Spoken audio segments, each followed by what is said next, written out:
Oil. Be right back. Yo, what's up, players? Welcome to Off the Edge.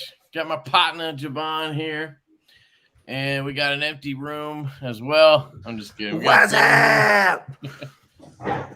What's going on? What up, everyone? Howdy ho.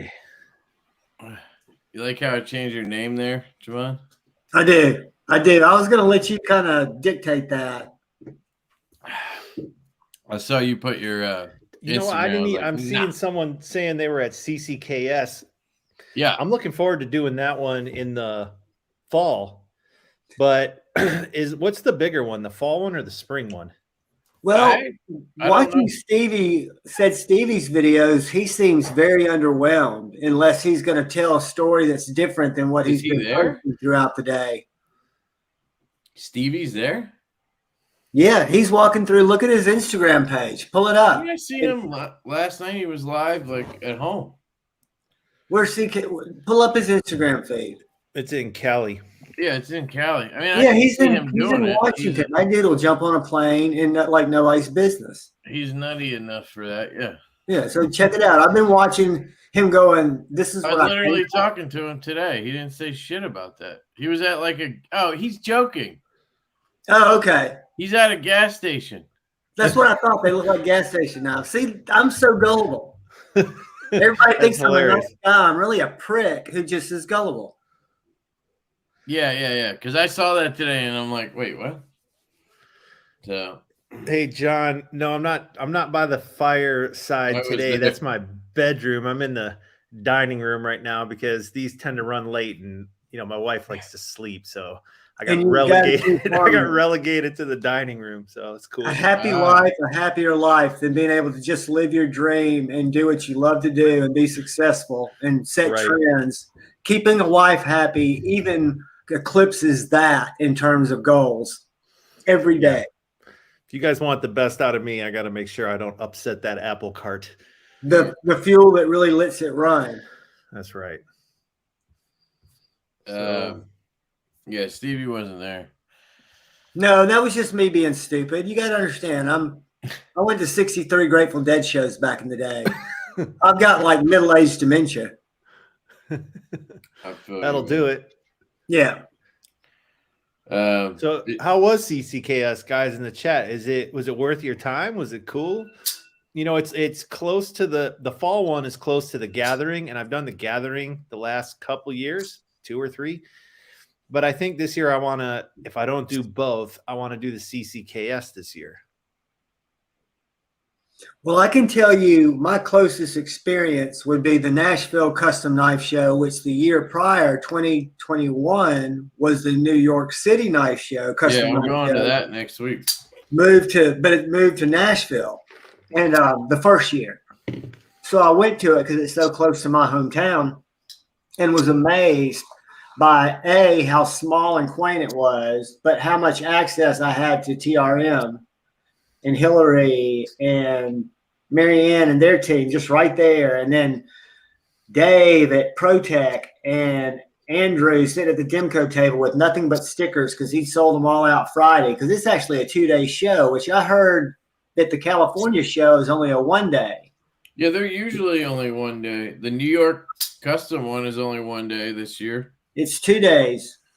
Well, it's been 2 days the last 2 years. It's been Friday and Saturday. It's only Saturday this year. It's well, actually in New York. Like is it back in New York this year? No, I think it is in New York. But if you go to that premiere, that 50 Productions page, it has been so successful that they've now added it as a permanent date. Call it the NCKS for the Nashville Custom Knife Show. Yeah, that one might be 2 days, but the New York Custom Knife Show is only 1. That's what I'm saying. Right. That's the one I know is only 1. And it's in New Jersey, or is it New York? Yeah, it's in Jersey City, which is right across the pond. How far are you from Nashville? What? I know. How far are you from Nashville? It's closer than Atlanta. Yeah, but not that much. A couple hours. I know Ben would have to It's probably still 8 or 9 hours. reach out to some of the people you know. Like I talked to Israel for a long time. Brian Brown was there. See what they think about it, if it's worth the time. Because I think those shows, to me, are better, even though you don't have the people experience. But in terms of looking at knives and talking to makers and having one-on-one time with people, and they sell a lot of knives because I see them back 2 years. I'll find out next week when we go. Ask them what they think about it, if they think it's worth the time. That's what's good about this. Sorry, Kev. If they're going, I mean, I'm sure they think it's worth the time. They've been there multiple times. But but you would evaluate that. Believe me, I used to be in the kitchen and bath business, and I worked for a company that made real high-end furniture. So we'd go to the shows, whether it was the West Palm Beach Luxury Show or the Kitchen and Bath Show in Chicago every year, Chicago or Las Vegas. And you've got to weigh it every year. Is the cost worth that show? Am I seeing the people and selling the product at that show? And that's what I've been trying with frustration to help Doug Ritter, just by getting access to his Google Analytics. I've told him I'll give him free, tell him where his traffic spikes, because I know it spikes around Knives Live, but that's not the only reason I want to show it to him, but to show him which shows are boosting web traffic. And he says, we don't sell stuff on the website. Doug, you sell everything on the website. It is the most important part of what you do besides being out there. That is just freaking gorgeous. Well, thank you, sir. I mean, stunning. I would be proud to cut my finger with that knife. Well, ask Brandon Thrasher about that. He'll tell you all about it. He does. Not with this one, but he did it with a Jackwolf. That's not the knife's fault. No, I mean, a knife never cut anybody, right? It's just mishandling the thing. Exactly right. Just like a poo-poo never pooed anybody. Well, maybe in a case one or two sat there and did by a ghost or something that I don't know about. Is it Meursault? Meursault? How do you say that? Yes, that's Brittany. Bonnie Meursault. We can't ever say it. I've tried a few times. I don't habla français. Here's my new slip from Troy. What color is that, Kev? It's peanut butter, dude. Looks natural. It's natural Pueblo. Good. Matches the Brittany blue that you can't see in the lighting. Yeah, it's hard. You got to get it just right. I got a ring light over there. Natty with teal. Yeah, this one's sick. Another good one. God damn it. Yeah. I'll try not to. Everything I've heard, every single one of them is freaking good. That's why I'm so terrified to get the first one. Because let's be honest, I could afford one, but I'm not a one can go kind of guy. Kevin will tell you, I would buy every single freaking one, and I'd have to do it on the secondary, and it would be painful. Now, you know, when I released those cyborgs, I thought the Toxic Storm would be, I knew the pink would be hot, but I thought Toxic Storm would be right up there. But the Dark Matter Orange sold faster than the Toxic Storm. But that Toxic Storm just looks so freaking cool. Yeah, I think it looks so cool, and I thought the pink was a brilliant idea. It's something I would never expect to see on a knife. I looked at it as a masculine pink, but I could see it crossing the boundary. I mean, I'd carry that knife and not think twice about it because it's badass. But I think the pink was awesome. But that's a ballsy move. Have you seen a pink knife? I guess you have. It was funny when I was talking to Kevin before I dropped that knife, and we were talking about camo colors, camo carbon colors, and he like sent me, I don't know, a picture or a link of the pink one or something. And I was like, man, a guy would have to have some balls to do that. And I knew in the back of my mind it was coming real soon. So that was fun. And I bet they've sold well. Oh, yeah, the pink sold out first of all the cyborgs for sure. You know what? It's, you know, I would argue to say here's the most popular fat carbon color. Yeah. Purple haze. And it's purple. But you know what? Purple's a dope color. It's color of royalty. It looks super good with the blasted tie. I love it. Purple and the lava flow is really popular too. Probably the Arctic Storm as well. They're all pretty popular. White Storm. Yeah. I got this in today. This is the Wee Makani, and it's fucking gorgeous. Like, It doesn't look like a Wii. it's like a custom knife design, and then they did this. Blah. Oh, your favorite anodized clip. It's fucking lightning anode, like it's 2017 up in here. They lightning anode it, and then it costs $300 because they lightning anode it. Like that costs a Lightning lot. anode salute for Kevin. Yeah, see, 2017 column. What's their fucking clip back? Look at this potato peeler. What's wrong with the lightning anode clip? Why is it any different from it's the clip and the backspacer and the Ask the collar. question because I was going to say the same thing. Ask the I think question. it looks good, dude. Who gives it? Why is that It's bad? ugly, dude. It literally is the nastiest thing on earth. To the untrained eye, it looks very much like Mokutai. I hate. That's my point. They're fucking trying to trick your ass into thinking it's They're not Mokutai tricking us. We know. or Zirkutai, and then you're gonna dish out 300 bones for this thing, thinking, "Ooh, No, that's this is, weird. you know." But it doesn't look anything like those things. But I anyway, agree. otherwise, the knife is actually like sweet. So it sucks that they barfed all over it. With But this if you shit. Is that an had- upgrade, you or had- can you get one with the regular clip? You can't, dude. I've looked through every single version has this nasty shit. Let me ask you a question. What would that knife cost if it had real Mokutai or whatever all that stuff's called at a piece that big, especially the backspacer? Let me ask you something, Ben. How much would it cost if they just used regular fucking titanium and charged me $250 instead of $310 or whatever? They're trying to. I don't know. I'm trying to. I don't know what their knives cost. Is it $300 $300 knife normal from Wii? 253 to 257 is the sweet spot for Because- the nicer Wiis. Wouldn't you agree, Kevin? Yeah, they're usually around $250, I would say, and 20 you think CB and whatever. Here's the knife. So you think they put a $50 premium on it because of the ano? Is that what Like you're telling here's me? the black one, 300 bones, because of the barf all over it. Dude, I'm telling you, people are gonna look at this like, ooh, it's like Mokutai, and then But buy that it. proves that they're going for the look. The look And it makes also them happy, says- not the material. Is Blade much. HQ has left hand, right hand, which is wrong, but whatever. It's That's just- Blade 8 screw. What bugs me about it is like 320, and you can get they're calling it flame. They're calling it flamed. Tie flamed. But isn't that what flame tie is when you just or is that flames when you actually like torch it, right? Versus ano when you I put mean, it in they the know bath? what it is because they do it on a bunch of shit. Their flame tie is completely different. Anyway, if people like it, that's fine. Me personally, I think it looks like hot garbage, and it ruins the knife. And they did it on every single fucking version of this knife. You cannot get this knife without barf all over it. Maybe it would have been more tasteful. It was just the pivot collar. Like, come Like a on. splash. Yeah, that'd be a touch of color. Yeah, Like, just what a are you splash. doing? I just don't understand it. And it's $320 for the inlaid ones and $300 without.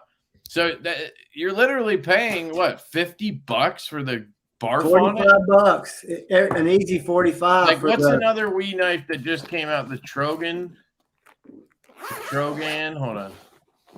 Well, the you can Brian look at Brown the Mini Malice or the Vision Art How do I Or spell the, Trogan? Here. tight fin. Okay, so this one's maybe their prices are just up. $292. But that's a collaboration. So that So was is the other one. So is the other one. But pull up like the high fin. Well, the high fin is a collaboration. I know, but see if it's gone up. Yeah, Blade see, HQ will 250. fuck with their prices. Yeah, No. that makes no sense to me. Why is the Trogan more? It's still all titanium. In all Is it the fairness, same you can steel? be looking at other websites to make sure that they're all high. Because Blade HQ, if they see supply go up and down, they'll raise their prices. I've witnessed that firsthand. Maybe the micro milling. It's got micro milling. I'm sure people are screaming in the chat. I know some of you disagree with me, and that's fair, but like I just think this looks like hot shit. Anyway, Nick, if you're watching, you can flick this fuller. It's just a little, it's not like crisp edges. And I kind of hit the lock bar sometimes, but it's definitely doable. And if you got like maybe a non-hand satin, oh, maybe that's why it's $300. The hand satin. Yeah, dude. I think typically that's going to cost more, right? Yeah. Because Absolutely. you got homeboy fucking doing this. The price isn't even that big of a deal to me. The point is they could have just went. I don't know. I just hate this shit. You'd rather it be a regular clip. It's like it's something from 5 years ago. Like nobody does lightning ammo anymore. Well, Unless maybe it's that's a why they're dude in doing his it. garage doing it. Tucson does. Yeah, I know, man. Hey, man. He's right. You need to lighten up, bud. I get people who tell me, just say what you think, man. Don't just promote stuff. Never change. Be authentic. I don't think you know me at all. In my video that went out this yesterday, I think, I talked about I bought knives that you shit on, and I bought knives that you thought were great, and they've all been good to me. So I think every consumer, should take reviewers with a grain of salt. Look at a lot of reviewers, Google it. I was one of the video was what responsibility do reviewers have, and I don't think they do. But I said if you're watching Blade HQ or Knife Center, of course they have an agenda. And then I named off a bunch of channels and forgot Edgy Eric and had to call him today because I felt mortified when I watched it this morning. And said, watch for yourself and you'll be able to tell who's sharing their passion about knives and who's sharing or trying to sell you. And either way, y'all's likes are going to be different. That's good. Right. And yeah, I agree, Mike. The hand satin is probably why the price point is up there. So like, then sure, even if the lightning ammo is free, I don't care. Like it's ugly as fuck. So I don't know. I love knives.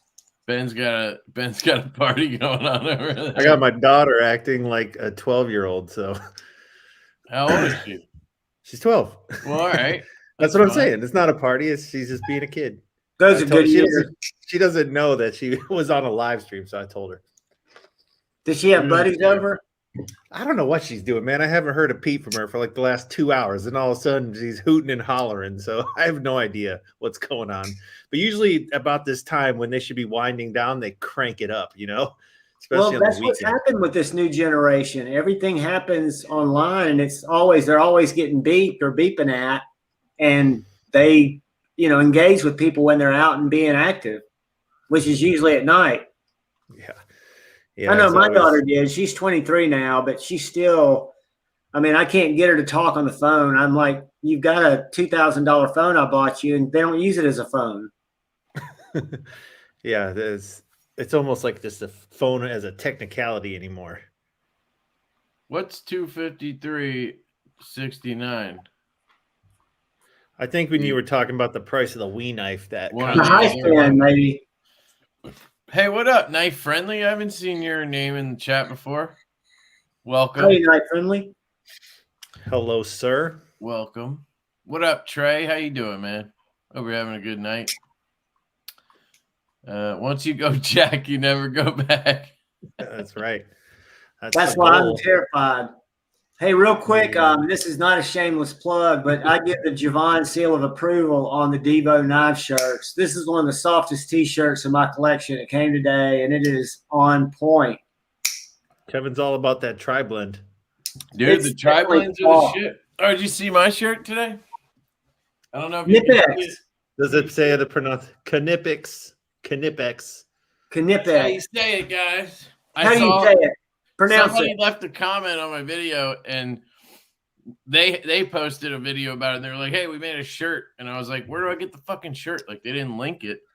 So the guy hit me back and sent me the link. I ordered it like 2 days ago. Got it today. It's actually a really nice shirt. I think it's tri-blend. How do you say it? Knipex? Knipex. Yeah, like in German, Knipex. it's Knipex. Well, I'm German, so I would pronounce it the way it's supposed to be pronounced. I mean, I would have guessed Knipex if I had to guess. I would have guessed Knipex. Here's the thing with that. People are fucking weird about it, but like here, you don't pronounce K's like that. Not knife. You know what I mean? Like there's a K, but you don't say knife. Knee. There's a K. You don't say knee. You say It's knee. called a silent K. In Germany, a knee is a knee. It has the K. But like, I don't know. I don't think it's like disrespectful not to say it. You're just saying it in your language, like the way it would be pronounced. So I don't know. How do you pronounce it again? If you were ordering one, you say, I need a pair of. Now I would say Knippix because I've been corrected 8 million fucking times on the short.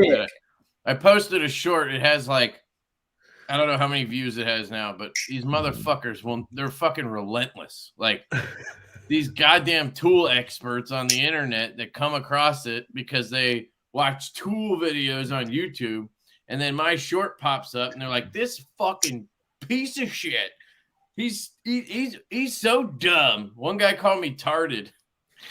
You think that's something? I've had a couple of my flicking on the road videos blow up, and angry moms. Nancy's come out of the woodwork. Tell me I'm going to hell. Yeah. You get those. Oh, he's driving. He's driving. I'm like, dude, shut the fuck up. Like, if it wasn't on video, I'd be flicking knives. I hate to tell you. Kev, please stop suppressing your true feelings and let us know how you really feel. 1, 2, 3, 4, Kev. 5. Thanks, Mitch. Sorry to me. Hey, what's up, Mitch? My man, Mitch. Hey, 20 bones from Carco. How many shirts I gotta buy for some complimentary sunset scales?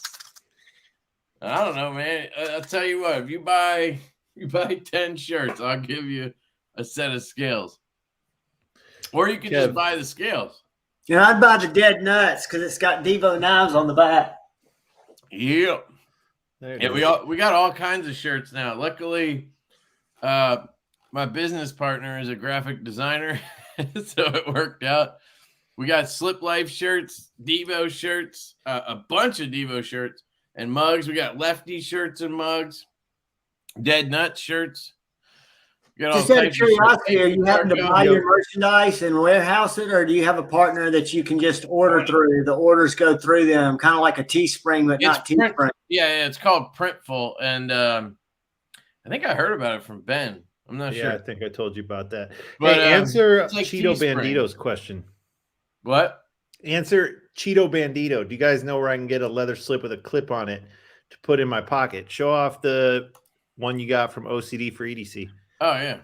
He's asking about a clip slip. Where? I thought I showed it earlier. So this one's from OCDforedc.com. I think it's called Rogue Armory. I'm not sure. It says RA there. I don't know why the lighting just sucks, but the clip's really good. So this is one that you could put in your pocket and then just grab the knife and it would come out. Like the clip won't just come out of your pocket. It'll stay in there and you can just pull the knife out, do what you got to do, and then pop it back in. Or you could grab it and pull it out. But it has pretty good retention. It does have a button here, but it's covered inside with leather. So there's nothing like touching your knife or whatever. It looks rustic. I like it. Yeah, and it'll fit all the Jack Wolves. This one and the Javelina are two bad examples of this because they kind of curve at the end and they stick up a little bit. But most of them would sit like flush or below. But I actually like having a little bit that comes out. Speaking of which, I did my review and I compared these a little bit. I'm sure some people it never crossed my mind until somebody mentioned it, and then I was like, oh yeah, they're like pretty similar, actually. They are. This one's more angular in certain areas, and it has the end cap. The thing I like about this one better is the tip because it's belly and then straight out to the tip, where this one, that belly kind of continues all the way up to the tip. Yeah, the blades do like they're similar form factor, but they are different. The belly's different, and also the spine before the swedge is different too. On the Cyborg, it ramps up before it comes down. And then obviously the handles, there's not too much you can do with the handle because the handle's got to come around and cover the tip of the blade, but the angular look versus the real organic look. Yeah, this is a traditional pattern. This is kind of a brainchild of yours more. And you could see like what I was after on the Cyborg. Let me get mine. Was leaving more blade out there to get your hand on right here. Yeah, you could definitely pinch the shit out of this. So that's where that kind of upward swoop came from here, and then the inward dive here. I like both of them quite a bit. I have 2 Cyborgs now. That's how much I like that one. I would say if you like one, you'll probably like the other because they're they're like cousins. Yeah, I do think I've had some people ask me, like, do I need to get the Javelina if I have the Cyborg? And I think, like, my honest answer to that is you could probably get away with not doing it. But, like, as a collector, I obviously want all of them. And they are different enough. If you're a knife guy who wants to have different knives, there's plenty of differences here. But if you're like the guy who has 3 knives in his collection and you're deciding and you have a Cyborg, then yeah, maybe, you could pass this one up. But it stands on its own really well. It's a little bit smaller. It's a little bit more compact. It's certainly more curvy. Like it's a different knife. Right. But it's not like comparing one of these to the low drag, So I would just, if you were trying to choose between one or the other, probably just go with what is more aesthetically appealing to you. Or available. Like if you want carbon fiber, you're going to go after a Javelina. If you want micarta, you still have this option, as far as I know, at a couple places. The pink? No, this model. You could get a micarta Cyborg still, I think, at a few of the dealers. Yeah, this one you're going to have a bunch of cool options. And I don't know. They are different in a lot of ways to me, and the walk and talk on this is it's right there with the Cyborg, honestly. So here's the orange. And then you got to get a pimp slip from Troy and you're good to go. Yeah, the orange is cool. That's probably the one I would get if I got another one. But I don't think I should. So I probably won't. But so Ben, how often do they come out? Every 28 days or every month? Do you have them on a set release? I should know. The schedule is monthly release, always on a Friday, middle of the month. Sometimes that Friday's on the 10th. Sometimes it's on the frickin' 16th, so it just kind of floats in that window. That's brilliant planning as well. Well, I appreciate that, man. That was part of the kind of grand scheme of things from the very beginning, was to strategically around when people get compensated. Right. I mean, if you think about it, everything kind of rolls on that monthly rhythm. Like your bills are due every month. You get paid sometimes once a month. It's kind of the heartbeat of the year. For me, the first check pays the bills. I'm broke for a week and so. The second checks should be saved, but I use it for crazy shit. What up, Colin? No, you can't take it with you. I want to run through the stuff that came in this week. Knock that out of the way. One of my favorite Colin knives. What up, ATR? How you doing, man? What's up, John? Oh, you got the Colin said the Cyborg is one of his favorite knives he owns. Sweet. High praise. I appreciate that, man. Vampire and Cyborg is my fave, to be honest. Yeah, dude, there's really no going wrong with any of them, but I like any of them where you can avoid the nail nick. Oh, you mean having to use it? I haven't met a Jack Wolf where you have to use the nail nick like as a nail nick. I mean, I never use the nail nick. Yeah. And the good thing with these, this would arguably be the hardest one. But the way these nail nicks are cut, the camera on these laptops are good. It's crisp. Damn. So when you get your thumb in there, like, look at this. I'll just put my thumb in the nail nick and I can open it. I'm not pinching it. I got one finger on it. Right. So you can do it either way. On the Vampire, I would say you need the nail nick, but not as a nail nick. Yeah, you pinch there. That's really right. You can still grab it underneath and get it. Yeah. It's just easier to do it with But it's the nail good that nick. it's there. I mean, Yeah. Now there are some traditional knives, and it's usually on 2-bladed knives, where one of them, like, you got to use a nail nick because they have to sink it down low so on that the which nail one? nick is on any traditional knife with 2 blades. Yeah, I A hate lot of that. times, I a hate lot of that. times, yeah, a lot of times on the secondary, you have to use the nail nick because it's got to be low so that the primary can be up high enough to expose its nail nick. That's why I don't want yeah. That's why I don't want 2 blades. That pink cyborg is mine. Ben stole it from me. Come get it. I I love got the a pink ferocious cyborg, dog man. here. He'll get you. Something else that amazes me is the consistency of, like, I've been lucky enough that you've obviously sent me one of every one of them, and then I've bought probably roughly I've bought one of every model, or maybe 2 of every. I don't know. I buy a lot of them. Maybe 4.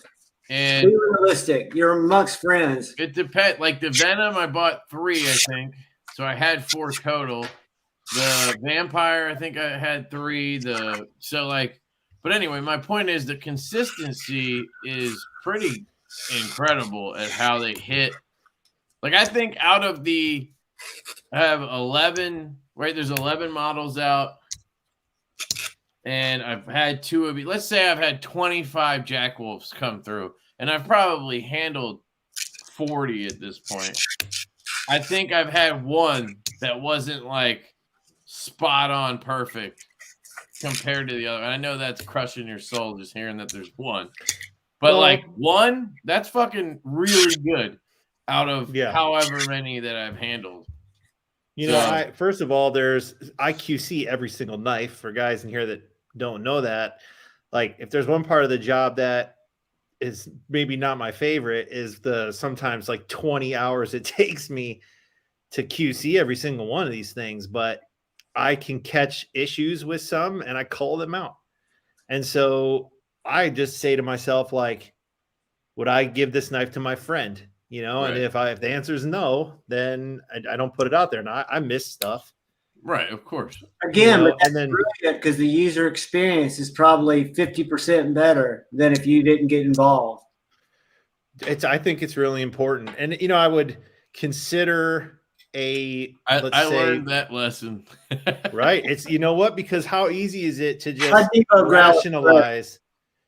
rationalize why it doesn't need to be done. And, you know, maybe these OEMs, maybe my OEM after mine, just like, because I don't just QC the batch, I write a report and then I give my findings. I take pictures and all kinds of shit because I want them to get better. Now, if they can get to a point where I go like 6 months and I don't disqualify anything, maybe I get to a point where I just open them and spot check a percentage of them. You know, we talked about this. You helped everybody get better because of your involvement with each order, personally touching and bitching probably about each knife that you have to correct. That's the problem right now with Riot. That's the problem with Riot right now. So they got to a point where everybody just trusted their work. And I could rattle off a dozen companies that I buy knives from, and it literally shows up in a plastic sealed container. Like, I have to cut the bag to get the knife out. There's no way they did that. Riot did that. Yeah. So I can also count on my hand a bunch where I get the knife out of the package because they did check them all, right? But, you know, you get anything from Urban EDC, it's in that plastic thing from Riot. You have to cut it out. I'm trying to think of all of them. But anyway, it doesn't matter. The point is they're just trusting Riot to hit it. The field duty is where this, I think, came to a head where Leon just trusted Riot. They've always killed it for him. And he sent those out. People cut it in the bag. Oh, it's got like almost no D10 on some of them, most of them. And it's don't you think not doing prototypes hurt that too, though? What? Don't you think not doing prototypes to let people in the community like you? Yeah, that's you have to do prototypes on your knives, like. But that's the way he's always done it, probably. But he's always done it without a pre-order. So like you could get the knives, be like, fuck, and then get them fixed or whatever. And it's not a big deal. But when you do a pre-order, you got pressure on you. Like it just adds too many variables. You got to prototype your shit. But I don't know. I just find it interesting that so many people just blindly trust Riot with QC. Like that's what it is, basically. Well, some of that too is inexperience. They haven't learned the hard way yet. Exactly. Yeah. So that's a self-correcting problem eventually. Right. That's awesome, ATR. But yeah, like you'll see like Renegade Provisions Co., Luft Concepts, those you'll get in their pouch. They've been cut out of the bag. They've been checked, that kind of shit. Now, I'm not saying they don't miss shit or like, you know, their definition of X isn't the same as whatever, but like at least it's gone through the process. You know what I mean? Yeah. Ultimately, what you want from people is their best effort, right? Like you pay good money in exchange. You just want someone's best effort. I'll never promise perfection. You'll never hear me use the word perfect because it's not realistic, but like, can it be excellent? And was it someone's best effort? Like that's what matters to me. And I think that will translate to a quality customer experience. But if someone just says, no, I didn't look at them, I just sent it. It's like, well, that's not your best effort. You could have taken some time to look at those knives. Like, why didn't you? Why didn't you? What's the rational answer for that? I think the rational answer to that is they like the presentation. The customer gets it and has to cut it out of this thing. It's kind of like, you know, it's fresh. You know what I mean? Like, buy a vacuum sealer. So successful. I'm just telling you what I think the reason is. That and they don't want to QC. They don't want to take the time because it takes a lot of time. That's it. They just don't want to do it. Or they feel like, well, I paid this good money to the manufacturer. They should do it. It's like, in theory, yes. But the trouble you're going to have with just the volume of customer service inquiries, if you don't inspect these things, is not a good trade-off for just taking the day or two. You know what? Give up your weekend. Lay out them out on your table. Get some towels. Get some lights. Get some gloves, and put on a podcast and do it. You know, because it's your name on the box. That's right. And especially if you're a small micro brand. Riot screwed me, and that's a fair answer, but that's not what strong companies with great customer service do. It's still your fault. Huh? It's still your fault if that happens. No one wants to hear you blame. That's why I think every time I get one sealed, I'm kind of like rut-row. And they have not had one that's been bad. But I know that it's not because this knife is perfect. We're now going to seal it up. I know that they were all packaged and they took it for granted. That it's because you're less picky than other people too. Like, I'm very much less picky. You'll let shit go or not even care about shit that I would fucking be furious about. So like, but I'm honestly feel that way about the knives that we are so different about. Yeah. That's why I try to say that those of you that are perfectionists make the knife community a better place, but the majority of us don't see the imperfections that I think drive a lot of people crazy, because I've got off the chain ADHD. I'm by no means a stable person who's just like, oh, it's not centered. Things like that would bother me. It's not that, but they don't, because I realize it's not going to affect the way the knife performs. If it doesn't affect the action, I'm thinking it's, you know, if it's the value, the materials, execution. My looking at it is I have X amount of knives that do have this. Why the fuck should I carry or keep this one that doesn't? Like, well, I wouldn't say you necessarily have to keep it. I'm just saying it helps you appreciate the differences of those who do it right.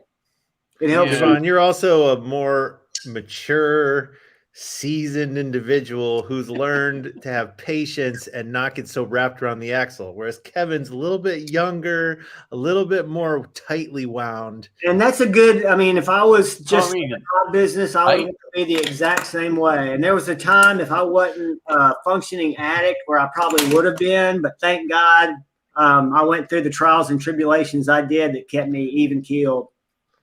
Sometimes it's just nice to just be able to like let it ride. You know what I mean? And not have to be Absolutely. like, oh, now I have to do something about this. You know? Well, we can all do something about it. But worrying about it's what takes years off our lives, and They getting should do something about frustrated, this.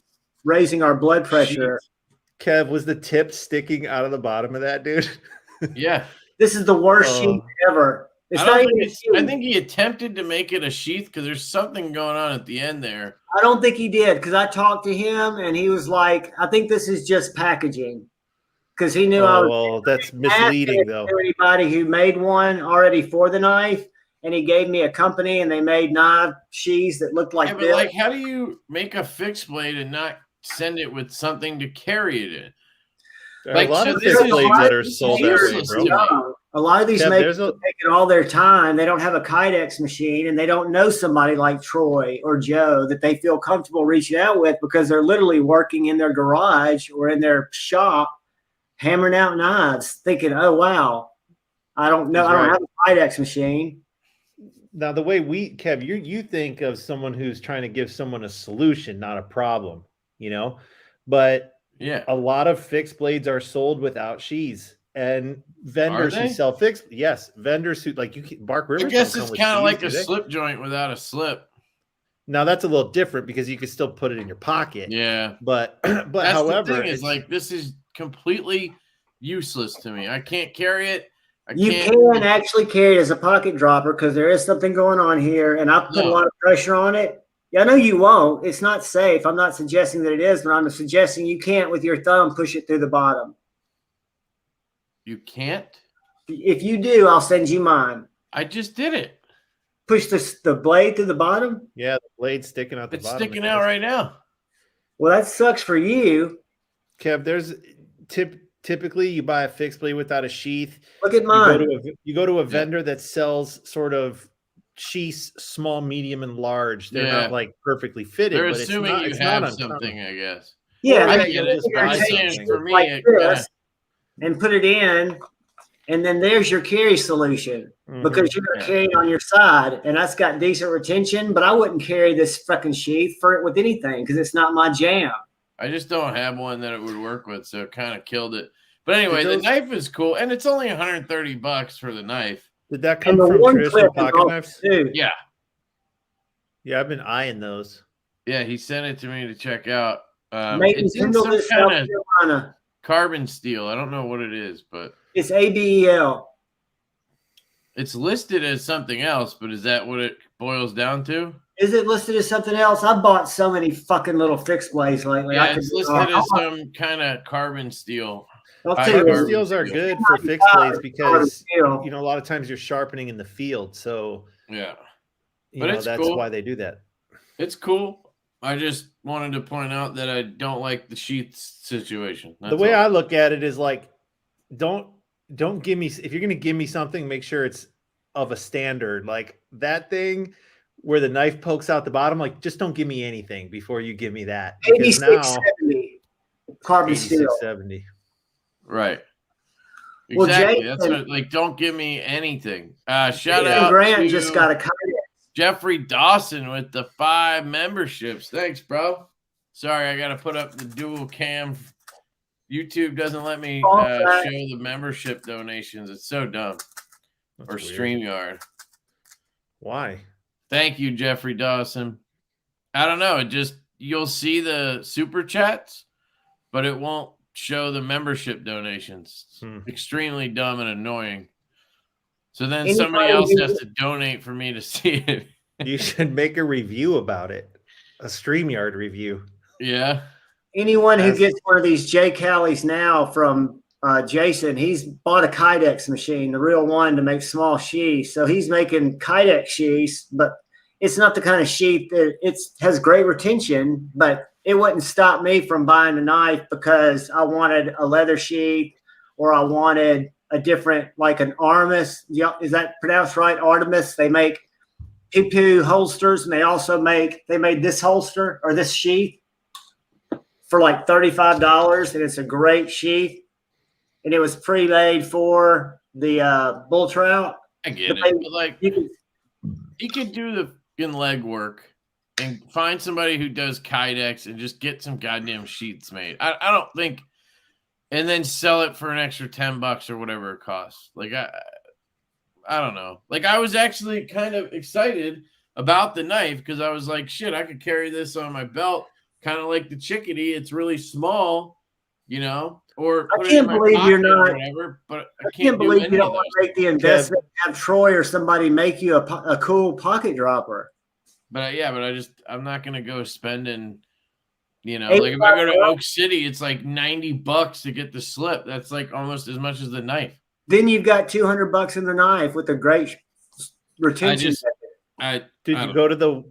Does the person who made the knife have a website where maybe they're selling something? No, I talked to him, and he doesn't. He gave me the couple of names of people who had made sheaths for that knife, but they weren't the type of sheath that I would want. They were all traditional mounted.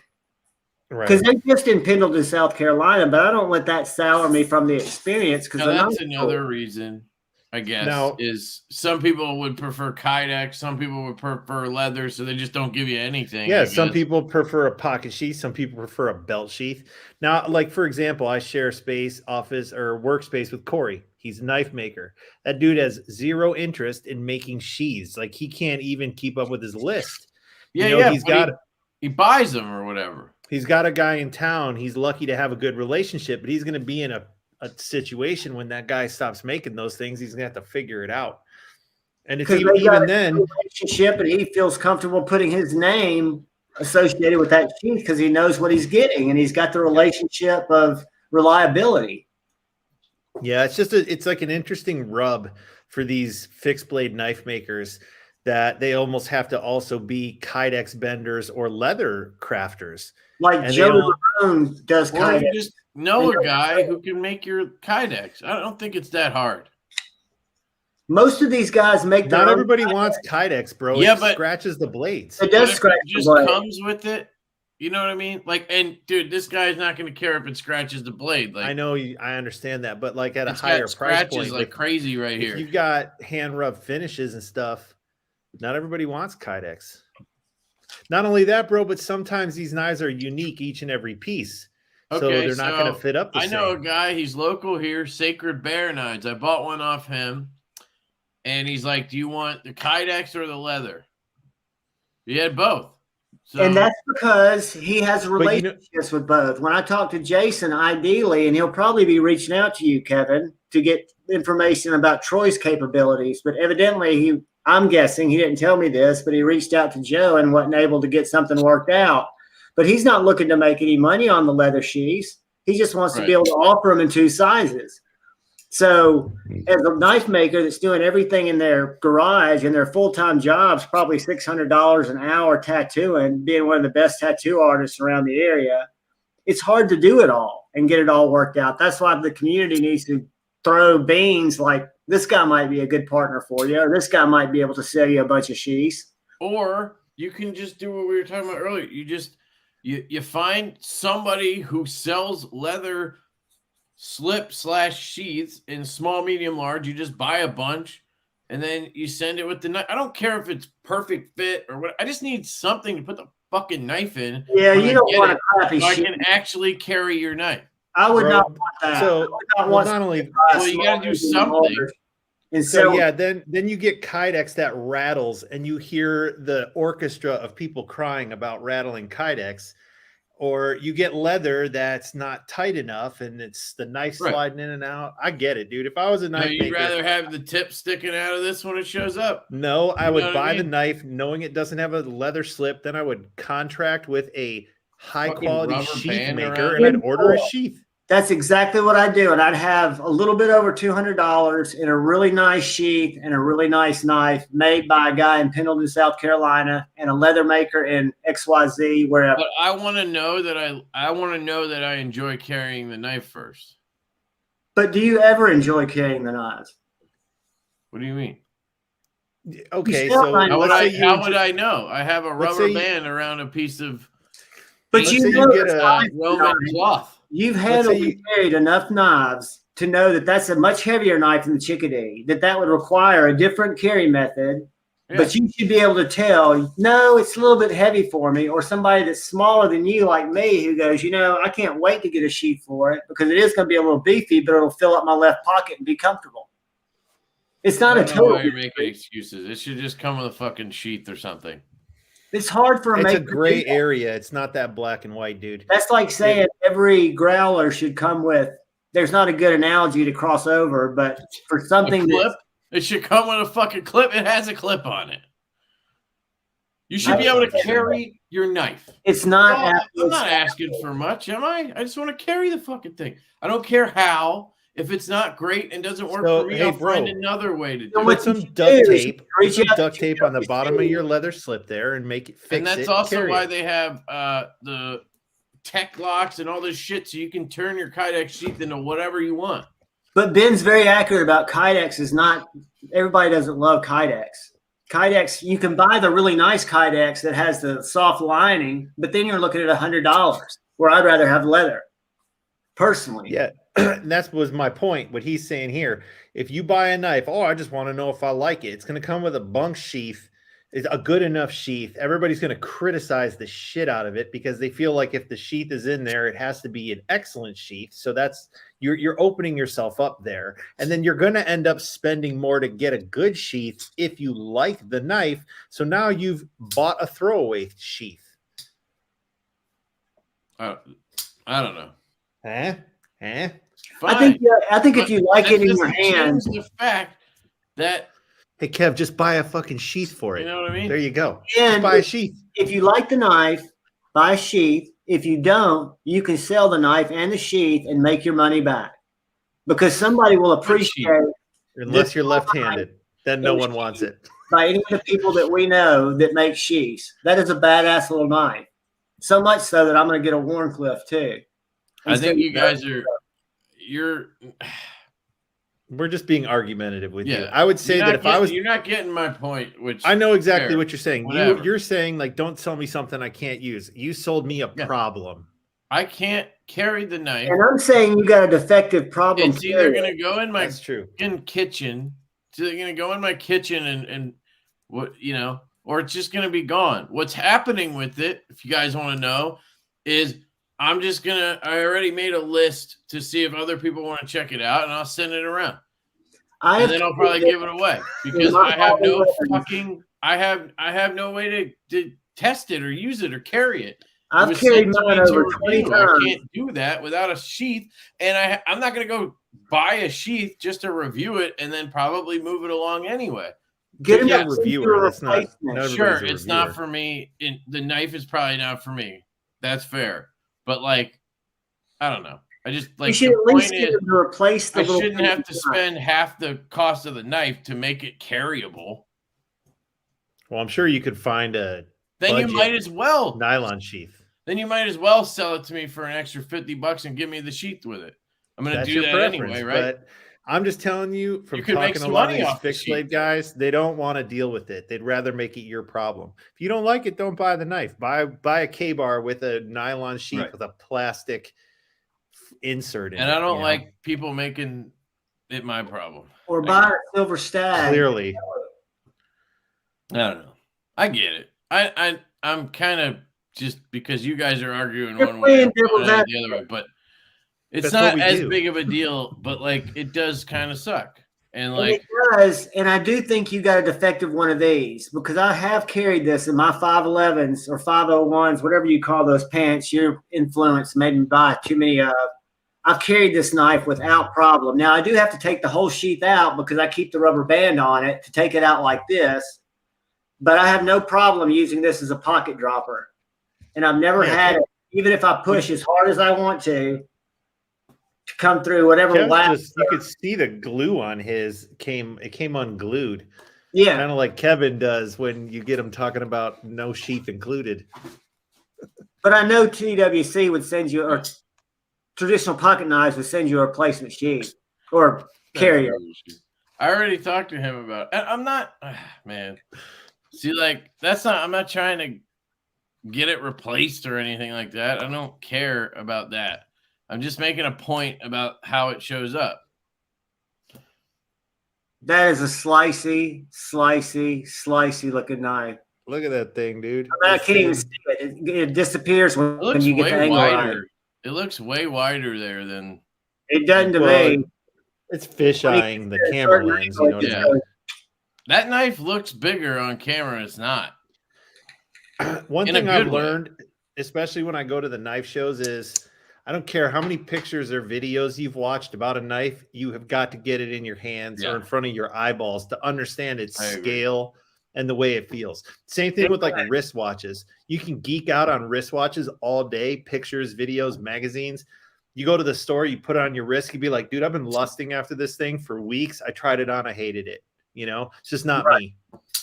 Or you And can be I- like, man, I wasn't feeling that. And you Blade show. I finally got to handle one, and it's something that I've lusted after and still think it's the most sexy knife ever designed, but it doesn't fit my hand. Even the 2.0. Now the new 4.0 might if I was in the game, but I just it was great to handle it, to say now I don't love it. I did the same thing with 2 other really high-end Grail knives that I thought I wanted.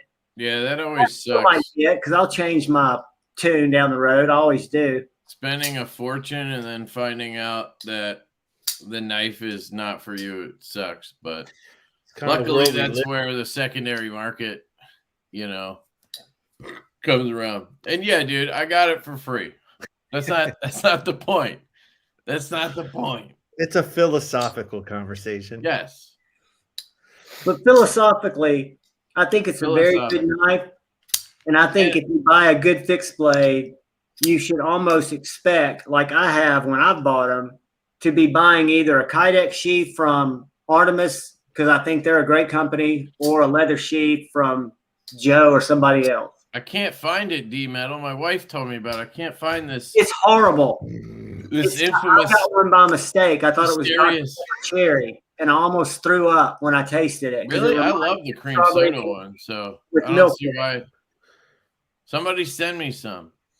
But I'll send anyway, you some. to wrap up the fixed blade conversation, I already made a list for this to get sent around to other people, which is what I do usually when I get free shit. So we'll see what other people say. Maybe the other guys won't care that it shows up like this. Personally, that kills the whole thing for me. I get it. Now, So I'm just telling you honestly how my Kev. brain works. It shows up, it comes out, and I It's barf like out getting my a toy. impression. Ke- That's my what if- impression. It's what like getting if a toy without batteries. right? Sure. Now, what if that was like a fixed blade that just worked for you on every level? Like you love the handle material, you love the grind, you love the aesthetics, the ergonomics are perfect. Are you gonna just be like, nope, can't do it? Didn't come with a sheath, got to pass it on, can't deal with it. I'd be fucking pissed. Yeah. I'd be more pissed because now it's so good that I want to carry it and I can't. Who? All right. No. It's not that you can't. It's just you won't go through the extra effort to enable carrying it. That's what you're telling us. Okay. Got So 1.5 you're putting it stars. on me now. Well, you saying can't, but that's technically That's way wrong. too expensive, though, John. 35 bones. It's got 1.5 1.5 stars. It tastes like shit. Trust me, I've had it. Let's say the chickadee showed up that way. Right. I would not own a chickadee right now. I would never have been raving about chickadees. I would never have fucking mentioned them ever because I wouldn't have kept the knife because I wouldn't have had a fucking sheath to realize how fucking amazing it is. That's a good point. I'm not going to go through this process of finding the sheath and making it fit when I don't even know if it's going to be that good. Okay. Yeah. Do you own any firearms? They don't come with holsters. And you put skiffs in everything you Okay. hold. Fine. So we do upgrade our stuff, and that's a great analogy, Ben. The holster analogy. That's not Right, that's not a common thing. Well, a Sig Sauer 365. Some of them do, but like guys who buy handguns But for it's not the concealed carry. norm. A lot of knives come with fucking sheaths. Hold on a second. You can tell me right now the norm is for fixed blade to come with sheaths. How do you know that? You don't even buy fixed blades. Yes, I've bought chickadees. I bought the shark from SPK. I bought the fucking what's that one? Similar design, the sea snake. That one pissed me off because it came with a neck knife sheath, but at least it fucking had one. I bought a Hoback Tomahawk, a Hoback Quichetti, and a Hoback Machete. They all came with a fucking sheath. Fuck off. So you're man. telling? Do you think the majority of fixed blades does Bark River sell their knives with sheaths? I don't think they do. I don't know. I'm not. Those a Bark guys sell River more guy. fucking fixed blades than anybody else. And most of them that do, like White River, sells one like this, a taco I'll take sheath it. that you'll immediately replace and get online and find out that White River sells another sheath, a carrying system. Another good example is MKM. Who's Dan Tope? Theirs come with a little sheath, I don't know.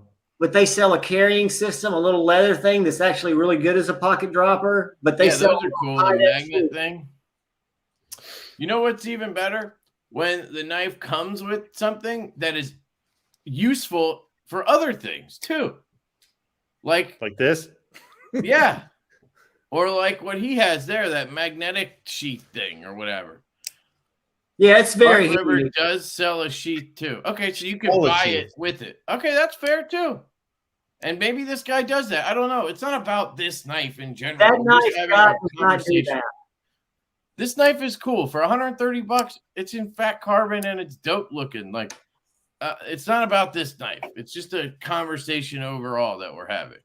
So it's like buying a toy at Christmas and not having batteries to try it out, and not being able to get batteries for 3 weeks. Right. Or like the dude that won an Olight on my live last week, and I sent it to him without the fucking cord. Because it fell out of the box and into the bottom of my giveaway bin. Well, that would have been different. That would have been like if the guy at MW said, "I'm going to send everybody a sheath except Kevin." Well, all right, but you get my point. I do. Oh, Bark Rivers do come with the sheath? I thought they didn't. I thought I seen pictures of them in the box that didn't have them, but I could be wrong. Don't need to come with a sheath as long as it has a lanyard? What? A fixed blade? Yeah, I don't know. Maybe he's thinking we're talking about a folding knife, would be my guess here. Yeah, anyway, let's move on from that conversation. Yeah, so anyway, the stuff that came in, just to run through it, is showed you guys the Scythe, right? I think I showed you guys this one. Nope. I did on Thursday. On Thursday I did. I was watching these. This one's cool. You were what? I'm kidding. I said I was watching these. I don't think he's not on Thursday. I was making a joke. It was a bad joke because I didn't catch somebody that was actually on Thursday. Yeah, you should have said Bob. He's Wednesday. Anyway, I got he's Thursday. And then today I got in that wee Makani, and I got in the Savibi Sokoki or whatever. Is that the Conoco one? Yeah, here's a hot take from me on that too. I love Ray. Ray's a great guy, but like I don't know. On all the new model, there's just so many, and they're kind of similar. You know, this kind of looks like the Esprit to me. But I say that, and then I love everything that Voxnez comes out with. So I think it's just kind of like a personal thing, you know, whether you're going to be into every model or not. You know what I mean? I got the grip Tripper in. What do you think of that little knife? I really like it. I really like it. I think ultimately I wouldn't buy it personally because I'm not into the super tactical looking stuff, but objectively it's a really good knife, if that makes sense. I'm buying the coffin hole is really cool. And the coffin hole and the action is great. I think it's just for me, my size, it's a great little knife. I like the size. I like the action. I mean, all of that is good. It's just the tactical nature of it, and then left-handed, it's pretty hard to flick. I figure that's what I was curious about because the lock bar does seem to be sensitive because it's so small. Yeah, I can't even. I have to be on the clip, and then so like for those reasons, it's just not for me. But I would recommend it to anybody who is interested in the aesthetic, if that makes sense. And then I got with that fixed blade, I got in the Rockwall and DLC and Magna Cut from Austin with the sick jig pattern on it. How do you like that in person? I thought it looked really good on his site.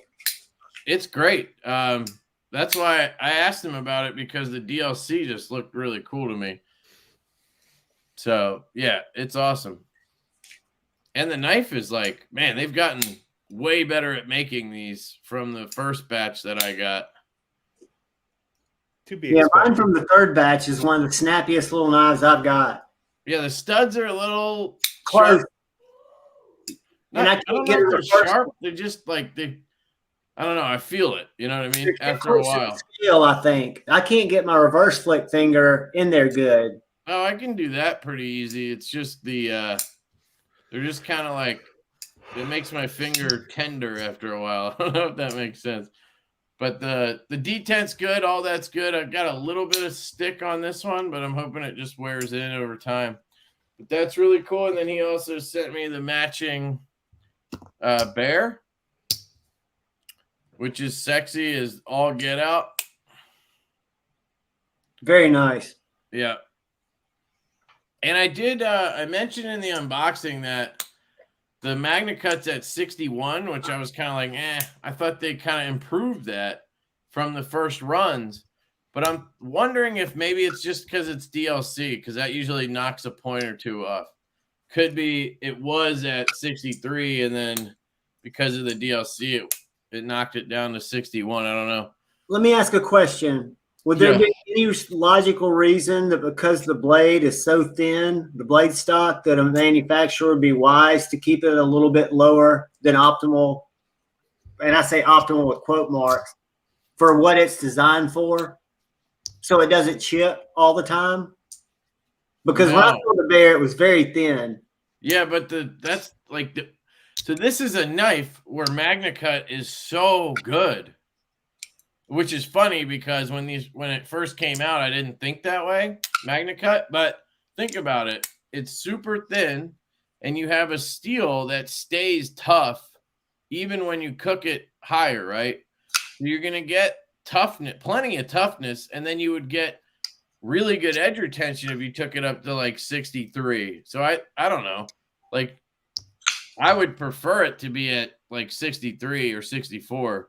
For this, I guess my question wasn't actually phrased correctly. So, with He's it just saying, are you going to risk chipping at a high Rockwell on that thin knife? No, I mean it's Magna Cut. Are you going to cut anything because it's designed for such a thin knife that would require anything close to 63 as opposed to 61? Is that going to be well within or above whatever that knife would be placed in a daily situation to do? But that's my point. Why wouldn't you go for the higher edge retention on a knife like this? If it makes it more likely to chip and become a problem, and the stuff you're going to do with this knife is not going to chip it. You know, I think that's where, like, what are you going to be doing with this super thin knife? You can, bro, if you get that knife in something and just any lateral twisting can chip a knife. So I don't think with Magna Cut you would, like, the whole point of Magna Cut is that it stays tough. Even when you go higher. But wasn't there an issue with why they wouldn't do a couple of different steels and a higher Rockwell than you wanted because of limitations that the wearability of the knife have with chipping or being brittle? And I say that because Dark Gravity chipped, and he's not a prior. The whole tip of his Spyderco, not Magna Cut, but what's the other steel? Maximet? Yeah, Maximet. That's completely different. That's like one of the weakest. Those knives chip from looking at them. Yeah. Yeah, I don't know. Magna Cut's on the complete opposite end of the spectrum. So how much difference would be 61 and 63 if it's such a good steel? At 61, I mean, depending nobody on would notice. Magna Cut. None of us would. No, like, yeah. And it's to all be theory. fair, like, I wouldn't notice if it was fucking, you wouldn't notice if it was 58, bro, because you don't even use your knives enough to where you need to sharpen them. Between 61 and 63 on Magna Cut, you would get a good boost in edge retention on that, and you wouldn't lose a ton of toughness. That's like the whole point of the steel. But anyway, I get it. If you want the most, you want to get what you pay for, but I also think we should have realistic expectations and kind of divert for the maker and not think that Rick Kinder's out there screwing people with a lower than optimal heat treat. People don't take into consideration that it takes a shit ton of consumables when you're hitting stuff at 63, 64, like M390 or Magna Cut at those levels are chewing through belts and chewing through the consumables and the bits and shit when they're like, I don't know. I just can also think get warping. right. And but you could have the same argument about me with D10 or whatever, but like we let the knife steel nerds kind of get in our head a little too much, I think. So yeah, I guess it's a bit. But I don't know. I mean, it's just like anything. So, but yeah, I do want to point out this has a lot of side to side, and then there's gapping between the spring and the sides. Those are two of the complaints I've had since the beginning of this knife, but it has pretty good walk and talk. It's much better than the first one I had, and it's still a sweet knife. Just has a couple of those like construction things, and the spring's not flush here on close, and I couldn't tighten it, which kind of bothered me a little bit. It's like red Loctited where it is. Couldn't loosen or tighten it, even with a stubby. But that one's cool. I always like the Bear, and it's just the EDC. It's like a super basic EDC for opening packages, literally. I don't even know if you cut cardboard with that fucking thing. I talked to those guys at Blade West. They're really nice guys, by the way. Yeah, they're awesome. They really are. And they we were talking about slip joints. They actually came over to my table to see my stuff. They were stoked. And that knife was designed around being thin. So the first and foremost criteria was to produce a thin, almost disappear in your pocket knife. So, yeah, you're going to get things like a blade that has more flex in it, and you're going to get, maybe a softer spring than I have because I just have the benefit of more material to work with. But mine are thicker and heavier. So depends on what you're looking for. Yep. Thank you, Mitch. He said, Kev, will this super chat bring you out of your opinion suppressing shell? It hurts to see you continue to suppress your feelings. Thank you, dude. Cool, Dr. Drew, dude. Have a good night, my friend. OEM wants to save money. Yeah, I get it. Well, and I'm guessing but they have a business to run, and I'm guessing the DLC honestly knocked at least a point off. So that Magna Cut was probably at 62, maybe 63, which is fine, which is good. But DLC knocks a point off. People don't always know that. But yeah. Anyway. It's just, I don't know. It becomes a tired conversation. It does.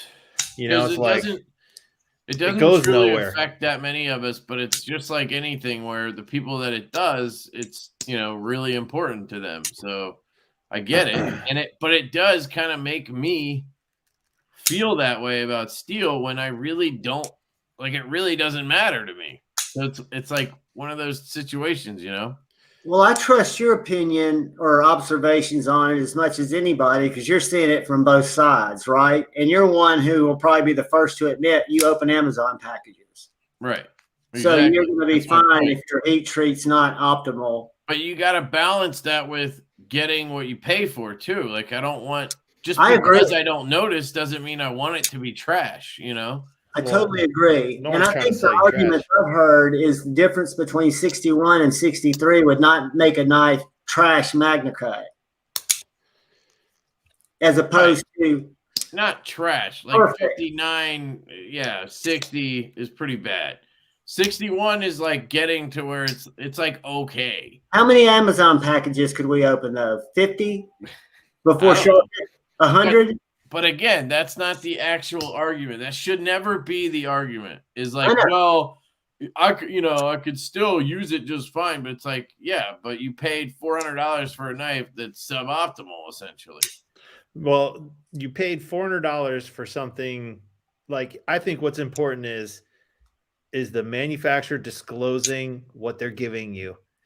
You made an educated purchase. If the manufacturer says we treat this at 61. If you want to know our rationale and we're willing to share it with you, this is it. We're not making these at 64. It doesn't work for us. Take it or leave it, I think that's fair to get on those guys' back and be like, you need to do this at 64. Like, why are we telling them what to do? If they're interested in hearing, they're going to ask you. And that's what the knife steel nerds do. They're like, well, I'll pay $50 more, just do it at whatever. But it's like the masses that we're making these for are not gonna, like, they would be pissed about that. So like, why would we? If most people who aren't this intense about it, they don't even know what a Rockwell is. You know what? You know what they should do? They should do small batch, like they should do like sprint runs in higher HRC.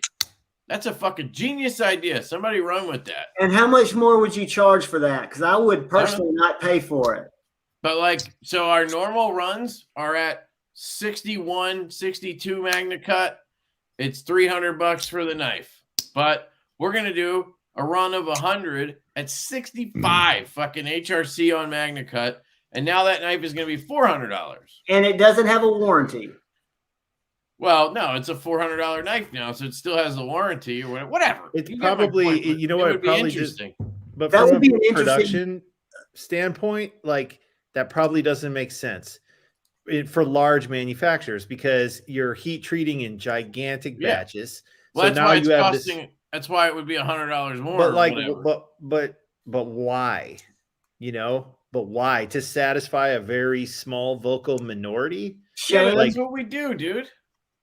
We do, but not like a Spyderco or like not the big brands, like the smaller guys could do it. Yeah, I'm saying like Tactile or. Oh, I see. I thought you were talking about like why don't the big companies do that? Or maybe a company that does care, but like they know as a business it doesn't make sense to do 65. But maybe they care and they want to do higher HRC so they can do like a limited run or something. I don't know. Maybe they know as a business that they've done extensive market research and the majority of their customers don't mind that we're a select few. It's not that it's half-assed. That's where I think the misconception is. It's it's not optimal for you, the knife steel nerd guy, but it's optimal for most people and as a business for manufacturing, so they don't spend 3 days producing X when it could take a day and a half. And they're only appealing to an extra 5% of people who give about HRC. So like, I don't know. That's just, when you say that, you're only looking at it from your angle. You know what I mean? Where we have you have to try to think about it from their side too.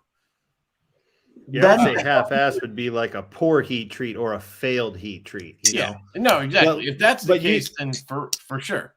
And with heat treating, there's always a trade-off. At higher harnesses, there's a higher risk of chipping and breaking. Like there's always a give and take. You get more. It's easier to sharpen at a lower Rockwell. So it's like what's optimal for you might not be optimal for me. And so somewhere there's like a kind of a range you want to be in, I think, where we're trying to meet the needs of most people.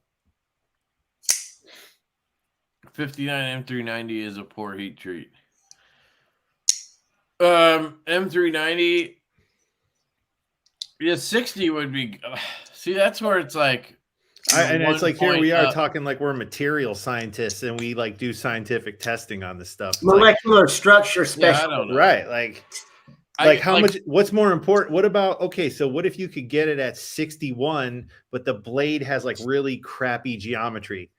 It's like the knife, which one's going to perform better? I'd rather have 59 with good geometry than 61 with a wedge.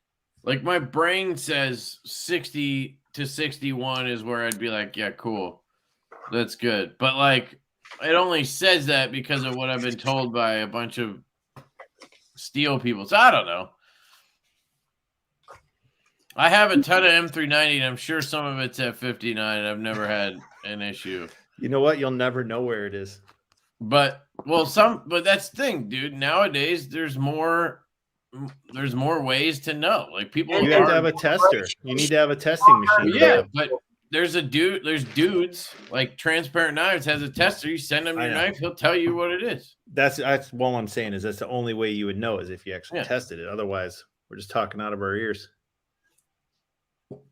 Yeah. Anyway, we talk about this on every live stream. It always happens. Well, it's because it's super important. But we're talking about it in an open forum, which is what is debating something to help somebody like me learn. You know, I agree. That's what I always say is choose debate, not hate. We can always hate on something being this way or that way, but the bottom line is we don't know why it's that way, but we can learn if we listen. I got this in today. What do you got there, Kev? This is the notorious EDC slip joint, the Kingpin. Beyond EDC, did you say? No, notorious EDC. Notorious EDC, my bad. He made a slip joint. It's made by Riot. It's got a little poon. Yeah, it's got a little poon. It's a little too modern for me, but I actually like it a lot more than I anticipated liking it. The fuller actually works really well as like a nail nick. You get a great pinch with that fuller. Yeah, it's cool. The spring's light, like it's like a 5. I would want it to be a 7, but it works. The geometry is good. Like you can hear and see it jumps the way it should, and it pops open. So it works. Yeah. It's a unique little knife. I like the blasted hardware too. I hate the colorway on this. Just way Why? too. Because it's all monotone, like acid wash. I don't know. I like that. Me too. Yeah, see, I don't like that at all. That's a matter of personal taste, of course. Yeah, no, the whole thing is, dude. My biggest issue with this knife, and I did a video today, and I basically said I was like contemplating buying one. So I really like it. But obviously, I always have things I'm nitpicking. The placement of that pivot drives me fucking insane. Like, it is almost. It's too low. It's almost at the contour, like the end of the contour. It's just, I don't know why my brain does not accept this. My brain, it bothers me because it looks like it's too far to the bottom of the knife and not centered. Yeah, but it's really lightweight. It's in titanium. Like, he did a lot of good things here. I put a lot of effort into the location of that pivot screw, and it's caused me to throw a lot of designs into the garbage. What I would have done if I was him on that is just use smaller hardware. If I couldn't avoid the placement, I would have used a smaller screw head on that so it didn't come so close to the edge of the handle. It would have made it look a little more centered. It is cool, and I like that he has like a blacked out one, which is unique, I think, for a slip joint type of deal. But, and you know, I can't help but compare it to your stuff. And I say it all the time, but like the thing that I love about yours is that it's a traditional design basically, but then you're just making it appealing to me by adding camo carbon, using titanium, using Torx, using S90V and a belt satin, like, but it's still like the guts are still the traditional, if that makes sense. The soul. It's the soul. Right. Where this is very modern.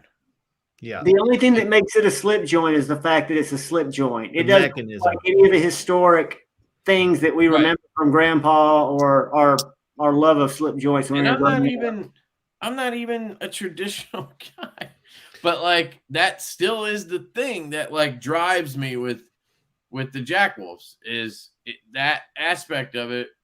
It kind of brings me to that world where this is just the same world I'm in, but a slip joint. So it doesn't have the same effect.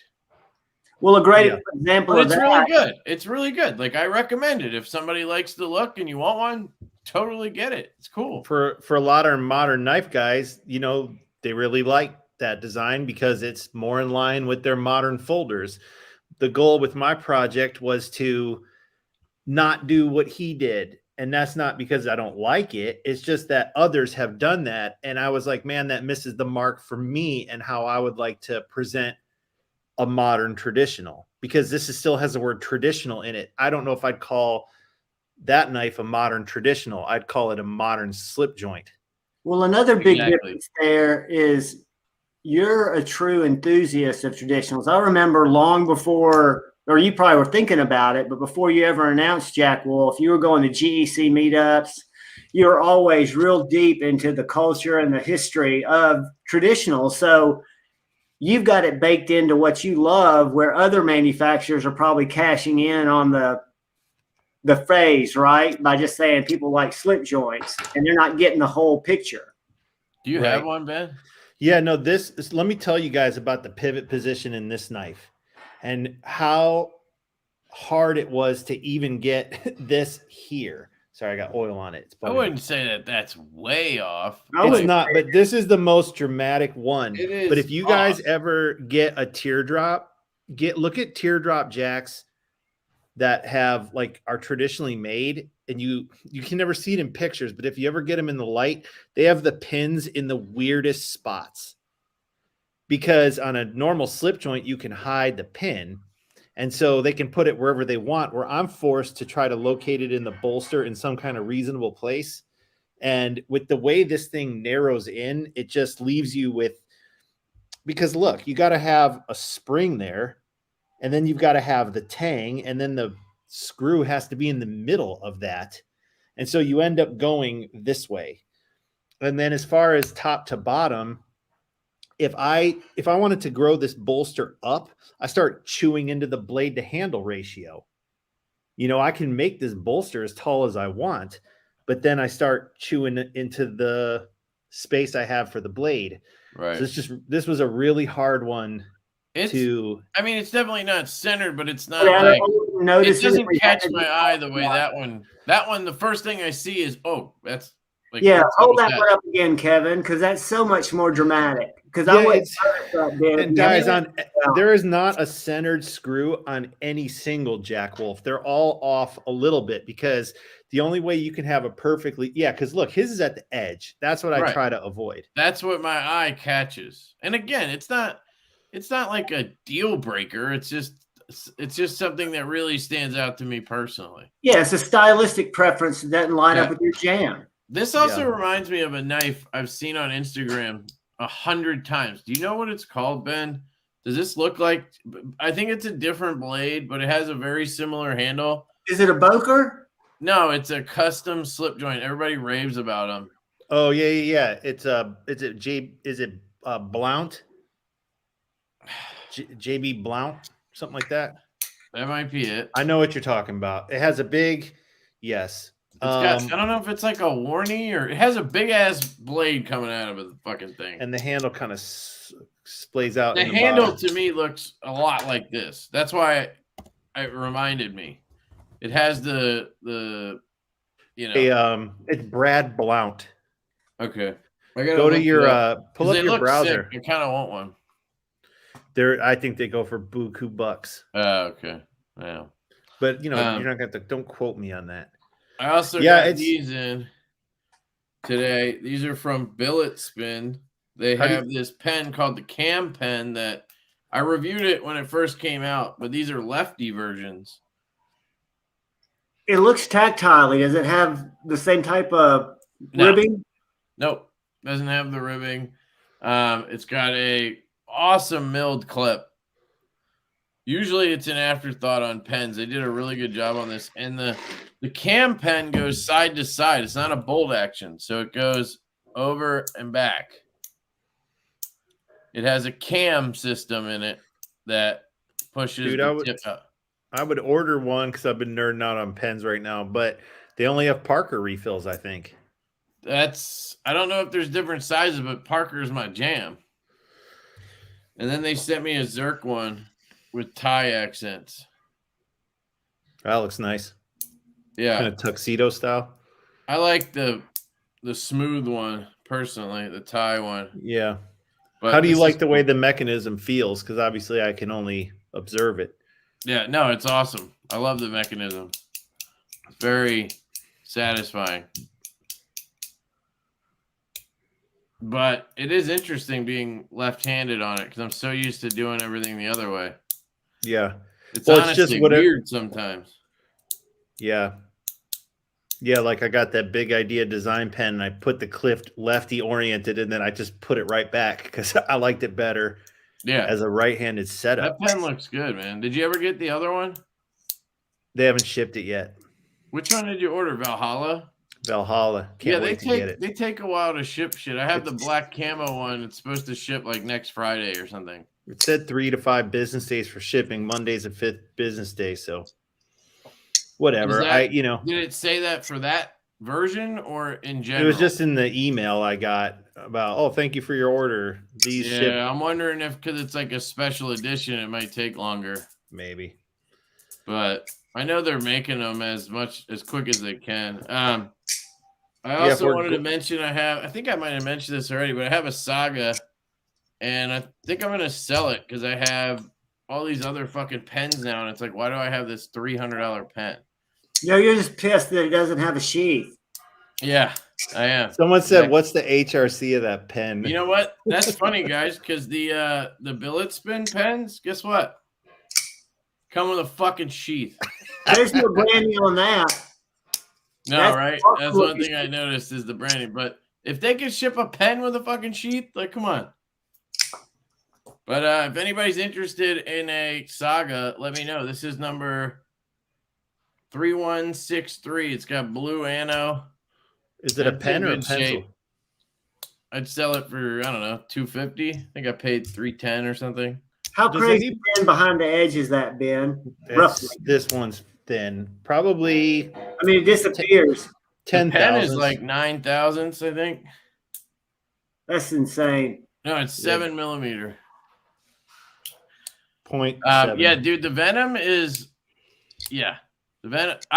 You guys know I love Warnies and Sheep's Foot. So the Venom and the Midnight are just standouts for me. And then the Low Drag, man, that one caught me off guard. It's a sleeper. I mean, and the Cyborg. God damn it, they're all fucking good. That thing looks like it would just destroy any material you put through it. I like cutting the pen sheath. Problem solved. I like cutting with this one because it's got belly. So if you want the tip out of the way for certain cutting, that's good. And just the way this blade comes back up, everything it sort of drives you through the cut. These do. They both came with them. What was I going to ask you, Kev? Something just now. Hey, so does anybody make just a good titanium pen with a click top? Not click and then side open, but just click, click, click, click, click. Wait, say it one more time. Does anybody titanium pen with a top clicker? Does anybody make that? So, yes, I have one on the way. It's from a company called hold on, let me pull up my email because it stood out to me. I reached out to them because I'm like, I have not seen a titanium, like, well-made click pen. Yeah, just click, click, click, click. You know, because I don't want to do this. The Parker Jotter is like the most satisfying pen. Even after handling all these nice pens, it's still the most satisfying. It's called Automog or. Oh, I was just looking at their website today, bro. Yeah, that's he's in Canada and he makes them like one at a time, but everything says sold out on his website, and I don't know. There's not any good information. Yeah, he sent me something, and he has some new one that's coming as well. He was going to send me, so I'll let you know as soon as it gets here. It's in the mail. If you're gonna order, he's mailing you a pen? Yeah, he sent me one to like review. All right. He has one that says 36 click and one that says 41 click. I'm like, what does that mean? You don't describe this on your website. I think it's the length. Oh, well, that's not intuitive. How many millimeters is 41? Are you sure that's not the travel of the plunger? 41 millimeters is around 2 inches, pretty close. Let's to 2 look inches. up the website. Let's take a look. I think it's the amount of travel that you probably have in your click. I also reached out to one other company. They sell something called the Mark One. But bro, even the Automog pen, you push it down and then you push a button on the side to pop it up. Oh, really? Yeah, I saw a review on it this morning because I'm in full-blown pen mode right now. Damn it. I thought it was hey, look, if you can see it right there in the picture, bro. Look, there's a little button on the side. God damn it. I really did think it was just. You sure they all do that, though? Well, I'm not 100% positive, but I'm pretty sure. See how that one's hold on, let me find out which one he sent me, and then we can go from there. I was like, now I gotta like go on this guy's Instagram and try to figure out how it all works. Automog. Not coming up for some reason. I hate when that shit happens. Just search all my mailboxes. Sometimes you got to restart Mail. What? Do you use Mail, the Apple Mail app?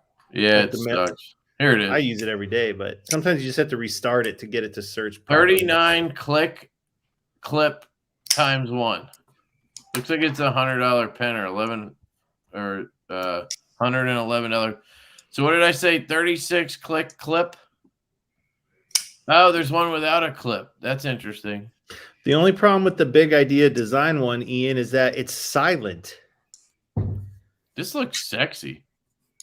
He's got one with a conical tip also that is really kind of mean looking. Damn. I don't see a side that. Bro, I'm telling you, that's how they there it is. That's how you open. What would you say? Unclick Disengage. it. Yeah, yeah. The click in return is very solid and super satisfying. Tolerance is fit and finish. Pinch the mechanism between your index finger and thumb. Damn it! Retract. Yeah, that's what it's a push button release, bro. I know it is. I really thought it was just a clicker. No, maybe that wasn't them then. That I here's the one that I hold on. Let me pull up my Instagram. I can't remember the fucking name. I reached out to them and they said they were gonna send me something, and then it was one of those where they're like, yeah, and then they're like, email us, and then they don't ever respond. I want to say Soul Built, but I think that's the Sharpie one, right? Yes, correct. Mark Smith. Starts with an S. Yeah, you ordered that, right? I did. It's called the Mark 1. Let me search. I'm gonna go get my Big Idea one because I'm really happy with it.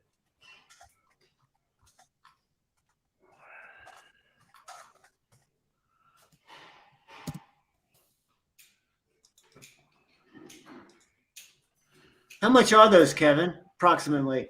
What? Those pins you've got them up to. I don't see the price. 128. Never mind. Yeah. Oh, Studio Neat. That's what it is. Yeah, they're like 111. Here it is. Custom machine all metal retractable pen with a ceramic based exterior coating for long lasting durability. Is it steel though? It's probably aluminum. I think. Yeah, that's all right. But would they say our favorite rollerball refill? Which refill is it? I don't know. Yeah, click on that. Click the link. Schmidt. Fucking hate Schmidt, but that means it fits Parker's, probably.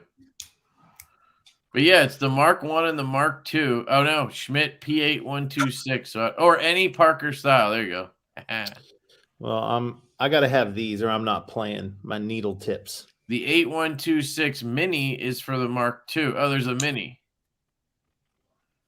I don't like mini pens either because I got big hands. So. Looks like it would fit other stuff. Fisher pressurized, blah, blah, blah, blah, blah. This one's not a click, I guess. But yeah, I wanted to check one of these out. I just didn't feel like paying $80. That's a click. There's too many fucking things, you know? Can't buy them all. But yeah, they look interesting at the very least. And I really just want to try to find a baller-ass click pen. It's funny that you're on the same level. I am. Because these bolt actions are cool, but I like, for our whole lives, we've been clicking them from the top. And you think that base would have been covered first. That's why you should try this, dude. The cam pen, man. Well, I didn't know, but they don't make a G2, bro. I'm not going to write with a refill I don't like. I don't care about the pen. That's why it's about the refill. Is feeling the ink flow on the paper for me. That's why I always get the Parker ones. Yeah. No, I got to have.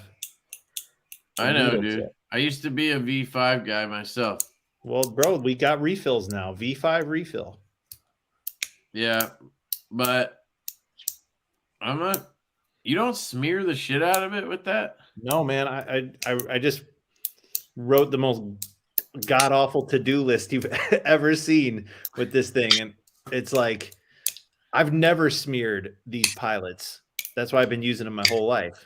Nottingham Tactical's dope. We already both have Nottingham Tactical pens, though. Yeah. We're just I have kind of the nerding out on Notable. pens. Which one do you have? I have two mechanisms. I've got the one that has like the safety where you gotta push it to engage it, and then I had them switch it for you click it down and push to pop it open. Yeah, so there's the double click and then the click. I guess. I have a click. Yeah, I have the lefty click on there right now, which on his pen makes sense as a lefty, so that way you don't have to twist it in your hand and deal with it. Yeah, no, those did make sense. Someone asked, are the Jack Wolf knives one run and gone, or will they be reissues? There will be reissues, presumably of everything, drink water, unless there's just a bomb. I won't reissue it, but they'll be different materials, right? Aren't you going to make? The reissues are going to have 100%. They're going to have different artwork on the can. 100% they'll have different handle materials, and depending on which knife it is, I might change something on the knife, like a bolster configuration or even a blade shape. But like, can't really change much about the Benny's clip. Like, I'm not going to put it's got to have this blade on it, for example. But like the little bro could have any blade on it, for example. But yes, they will all be reissued. I think you're talking something so unique and cool, Ben. I appreciate that, Javon. I'm just trying to have fun and give you guys my best. That's what I tell myself every day. Like, I'll give my best effort today. I'm going to give my best effort today. Some days it doesn't happen. Some days you just can't. You're not all there. No, we all fall short. But yeah, but I think like today I really wanted to sit down and grind the computer, but I ended up sitting outside talking to my wife. We had some breakfast, and then I took my kid to his piano lesson, and then I kind of hung out with my daughter. And it's like some days you just gotta, deal with the other things in your life. Unplug and deal with the things that matter. Right. G-Ball, hit up House of Blades. They had they had a dark matter gold, dude. Yeah, they had a dark matter gold Venom. They might still have it. I don't know. They have, so their website doesn't have everything. They keep stuff in their storefront, and somebody went in there and saw them, and then we all fucking gobbled them up. But I think the Venom was still there. He took a picture of the retail display, and everybody was like, what the hell? Those are still in stock? And then dude from the store came into the Facebook group. By the way, guys, Jack Wolf Knives Worldwide on Facebook. Worldwide is one word. Yeah. Join. Have fun. Chris from House of Blades, actually, that's how I met him, started talking to him. He's a really cool dude. So they're good guys over there. Definitely check out House of Blades. Thank you, Jeffrey. Said 1, 2, 3, 4, 5, 6, 7, 8, 9, 10. But are they as good as the Zebra pens? I don't know, man. That's the thing. Like I was saying, the Parker Jotter is, in my opinion, the best just clicker there is. It's loud and in charge, man, and it's fucking satisfying. You get plenty of tip. I need that tip exposure. That's a big factor for me on a pen. Even if it's the most gorgeous pen in the world, if that tip just like nudges out, fuck you. Yeah. I'm done. But you can also get a pen like this. These are 57 cents. Right. I mean, usually they have the clip intact, but like this thing for 57 cents is fucking amazing. Like, talk about frivolous, bro. These things, this is as frivolous as it gets. Something you absolutely don't need. Yeah. Pilot Precise V5 or V7. I've been using those since high school, and I never felt like I was lacking. We've got bougie pens at my office, really nice pens that I used to in college would love to have. And I just walk past them and just push my nose up, go back to my bag and get a refill. Yeah. I found, here we are with our knives. Steve, I found that lately, because of fucking Javon influencing me, I bought these Right in the Rain pads. And even though I'm lefty, I don't really get far enough across the pad that I'm smearing shit. So I could use gel as a lefty on these pads. You know what I mean? So I don't know. I just kind of like the way the Parker's write, though. And I like the ballpoint and everything. I really like this pen. This thing is sleek as shit. it's a very personal thing what you Yes. like in a pen because it correlates to how your handwriting is. Yeah. You know, Well, like, mine's dog shit no matter what. But I think when it I write, how well you express your thoughts. If your pen flows, your thoughts are more likely to flow. If you're not engaged with the way your pen's writing, which sounds petty, but I actually can tell, and I'll pick up a different pen if I'm writing, which is rare. yeah, I don't write. Right. I used to write. I basically carve. Like if I have paper on a desk and I'm writing on it and you lift that paper up, I have carved into the desk. Like I push way, you can see my writing through like 4 pieces of paper. You're writing with purpose, they call that. I'm all into that sheet of paper. So I think that's why I like the needle tips, because I get this really satisfying like groove when I write. I've said it before and will continue to say it. If John Wick killed all them dudes with a fucking pencil, imagine what he could do with a titanium pen. Dude, they need a John Wick edition. Just need to buy left-handed refills. Yeah, exactly. Guys don't know the lefty struggle, especially going through elementary school, man. Dude, how about the fucking desks, dude? The fucking the desks dude. with the arm. That wasn't fair. I will agree that you gotta sit like this. Yeah, you made the sound perfect. Yeah. Yeah, right. Exactly. That was just like the desk. Yeah, or the chalkboard, man. Did you guys have chalkboard? Do you have a chalkboard in your elementary school, Fucking or you had a whiteboard? Dude. I'd have a white hand after. Yeah. Even the modern day whiteboards are just as bad, because if you try to write on a whiteboard, you're just dragging your arm. Fucking scissors. Yeah, scissors. Scissors suck. Fucking nightmare. Kev, have you looked at the Everyman Grafton pen? Yeah, I actually had a Grafton pen a long time ago. It's a little big. I know they've made more since, but this is gonna sound, pretentious, but like it's not bougie enough for me. They're just like aluminum pens. They're good, but they're just aluminum pens, One pen I would recommend to anybody listening that's like, yeah, maybe I'll get a cool, nice pen. If you want to do that and not spend a fortune, just get a Refine EP1. Those are so good for the price. What do they cost? Not one of the best bolt actions you can get. It's such a lightweight action mechanism that it doesn't weigh the back down. What? I've got one of those. I'll grab it. It's a great pen. Yeah, grab it. What do they cost? And they start at like $59 or something in steel, and they're like $70 in titanium.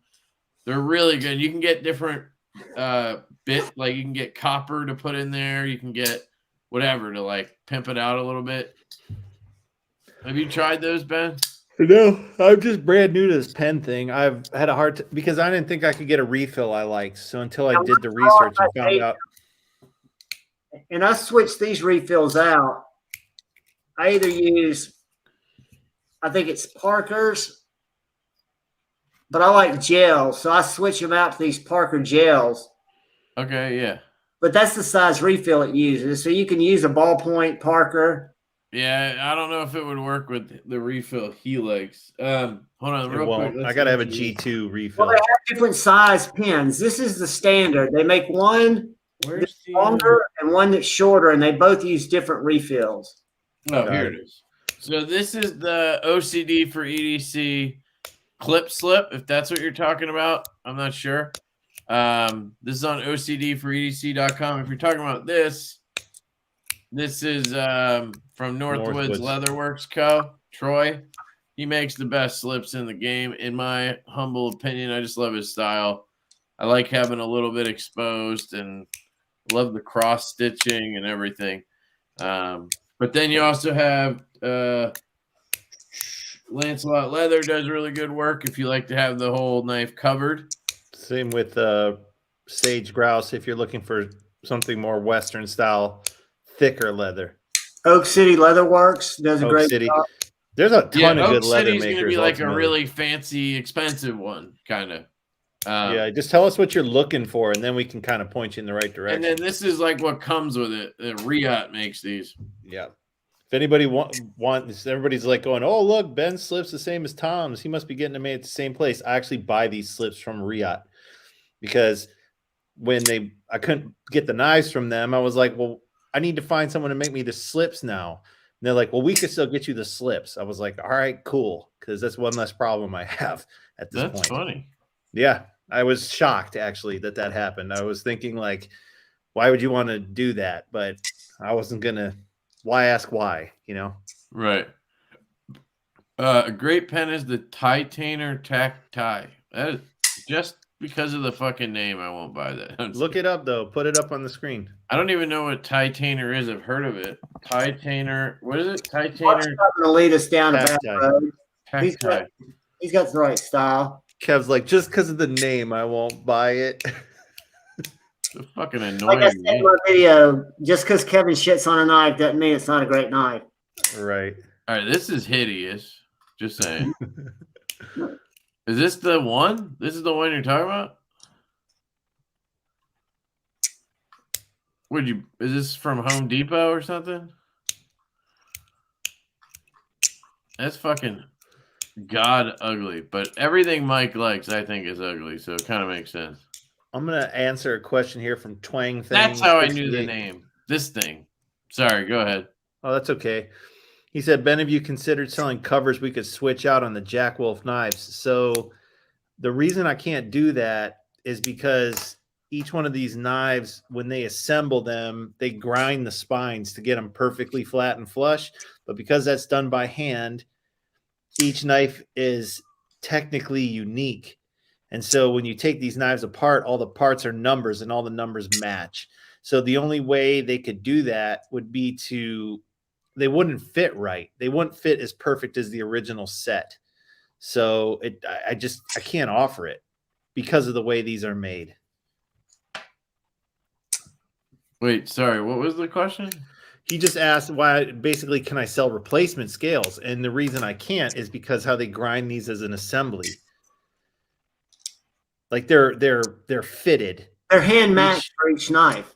Exactly. They're hand fitted. So I actually swapped the scales on this one with another one, the green one I had. And it's close. It's very close. This scale fits better than the green ones fit on the other one.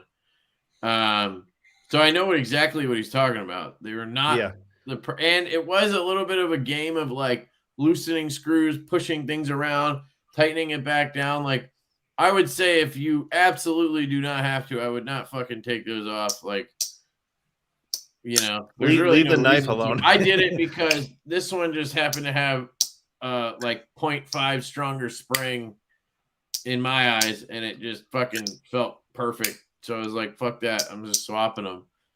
And I tested it out and it worked. But the green one ended up having a little bit of like spacing around here. Right. So yeah, I can attest to them being hand fit for each knife. And they were numbered underneath. The scales were. So I actually had the wrong scales on here and shit. So I learned it the first time when I had like some prototypes and I had them taken apart and I like put scales back on and I was thinking like, well, it doesn't matter. I could just put these on whichever one. And I'm like, why the fuck is the scale hanging off the back by like a millimeter? I'm like, holy shit. Like, and then it dawned on me. I'm like, duh, you know, of course I can't swap these. Yeah. I'm looking at this website, Mike. They have a bunch of shit on here. It's kind of cool. Saw, you know what, Kev, I saw recently was like this German brand, like Roto or something. Look at this thing. That's cool. Focus. Like, quarter-inch bits or micro bits? Quarter-inch. Oh, that's crazy. It turns. That's actually pretty dope. It has a little spinner thing at the back. It looks like quarter-inch. Magnets. It's when you got to screw around the corner. I guess. It is kind of pointless, I guess, but it'd be like really helpful if you needed it in that one circumstance, you know? Right. Here's the ugly pen. I don't hate it, dude. It looks more like a drafting It tool. does. It looks like an artist pen. Yeah, I don't hate it at all. It's just not I wouldn't be my first choice, but I don't hate it. This one's cool too. Flips around and you can look at this thing. Butterfly knife with like With the craft razor blade. It's just crazy shit I've never seen before. Mini bolt action.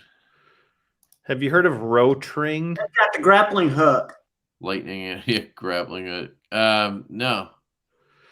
There are these like I don't know where I came across it, but probably somewhere on Facebook. What is that? Just a little container? Yeah. That's fucking expensive. There's probably got a lot of machine time in it. Titanium ratchet screwdriver with stash for bits. What the fuck? Don't you love when you come across a new website with titanium goodies? Yeah, right. Look at that bolt pen there at the far right. Did we seen that one? No, but it's ugly. I like it. You just insulted Javon's pen. That It's means you've hideous. insulted his character, his family. Hey, I know that. I get it. Hideous. Look at That's this what thing. makes us all a beautiful community because we're all so fucking different, but we're so similar. Yeah, but we're all weird. So that's what brings us all together. Absolutely. Crazy. That's kind of cool. $170, but Little flipper, utility flipper. titanium roller ball, fountain pen. Man, they got a lot of shit, dude. Yo, dude, how are you gonna live without that grappling hook, bro? Hey, don't man, know, Accessories has got a one too. blue one over there to the right for $50. Look at that cigarette holder. Oh, dude, I want some titanium chopsticks. You know who had them at one point? That's not a cigarette holder. What is this thing? It's probably to. It's like a brush. I want It's like that. to clean it. EDC chopstick / straw. I Is that what remember, it said? like years ago, Spartan Blades had these EDC chopsticks because, like, the dude went to Japan a lot or something, and it was the first time I ever saw titanium chopsticks. And I don't know, I love eating Vietnamese food, and anytime I go eat Asian food, I'm Holy. definitely using the chopsticks. I think that's Holy what they're shit. for. I think a lot of people, like if you're camping or on the trails and you're fluent with chopsticks, it's Look a at good this. way to travel and have a good utensils. That's What is small. this? For $7,300, you can buy the diagram? What? Maybe you can get the intellectual property to produce it. They have Pass, all these designs that you can buy. That's crazy. hard pass. They just don't feel comfortable enough to build it. It's weird. What's the name of that site? That is kind of cool. I might want to start. High-tainer. I love CountyCom. Do y'all go there much? It's a cool site. I used to get the little flashlights, the Meritac AAA. I've got I had several of their attacks. I had a copper one. I loved that little thing, dude. It went with me all over the place. It went through the washing machine a few times. And then back when I used to drink, I had it on me and then I didn't have it on me. Those things And I have was so sad. drinking. What was it? It's a Meritac AAA. I mean, they're not like these bougie flashlights, but it's small and you just twist it to go through the modes. I've got a but it's black just- one right over there, the same one he's talking about. It takes a AAA. You can get it in brass, copper, titanium, and I had a copper one, and I just loved that thing. The threads were just like glass, and it was so satisfying to thread and unthread it. And it just takes AAA batteries. It's a good like read to your kid light, around the house light. Yeah.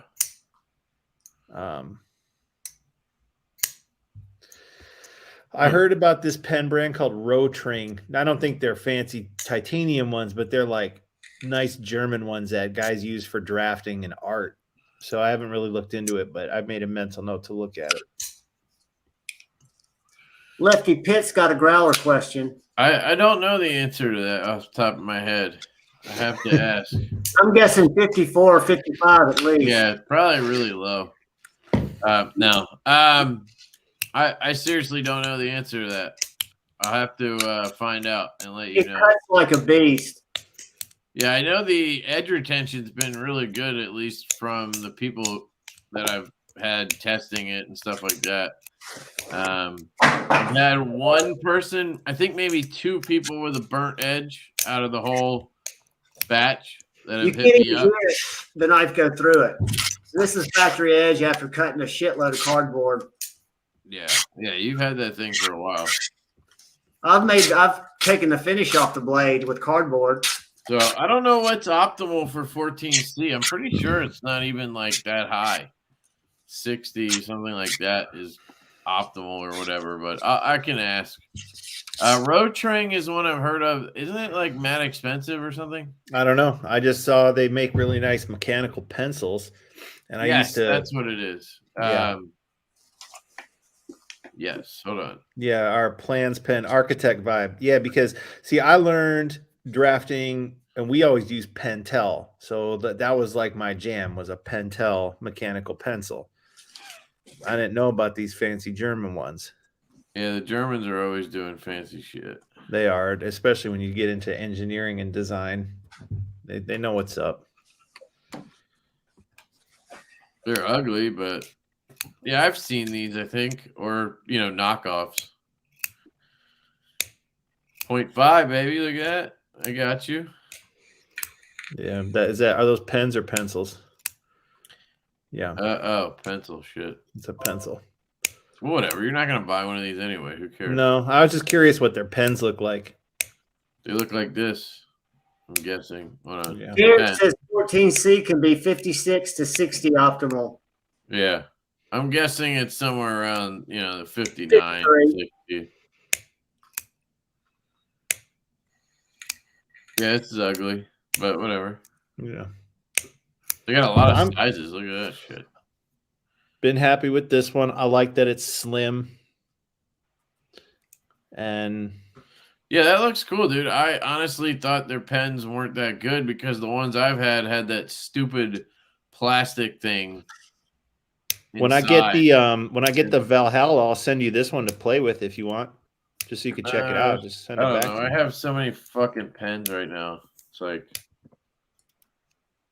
let me pull up their pen setup and see what we have. Big idea. They've also I got. can always ask them too. Yeah.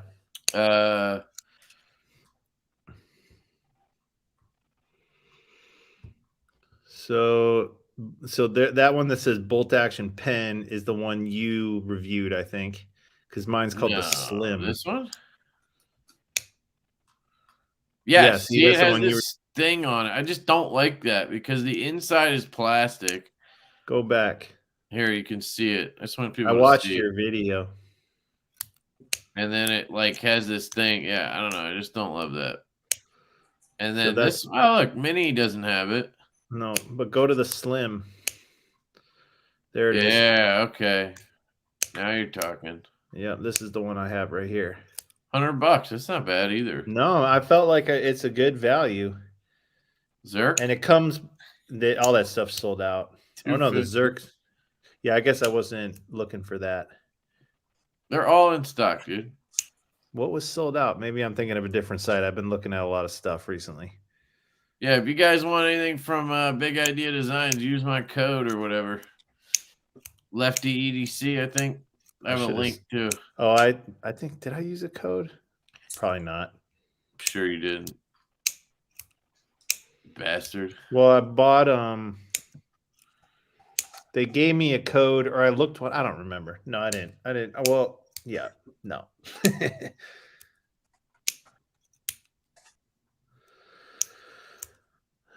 Oh, they have a click, dude. I know, but dude, it's a silent click.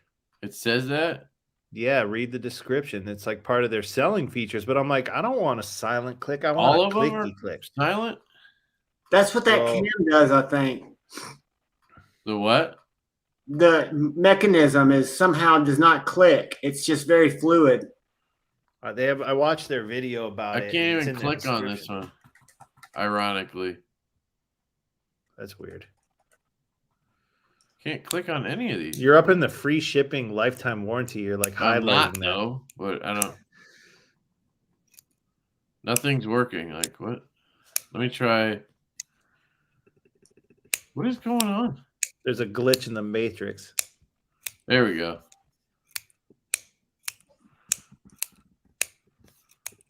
Chinese balloons.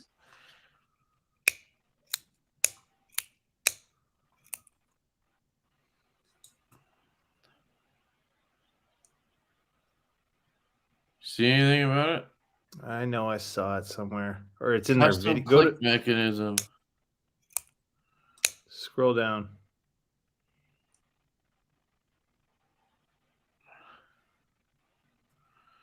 Didn't say shit about that, It's dude. in there. I know it is.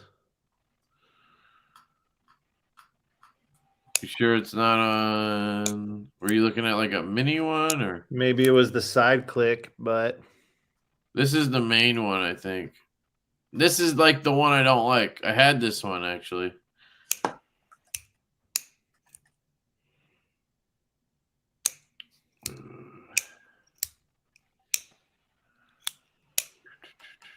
I watched their promo videos. That's probably where I saw it.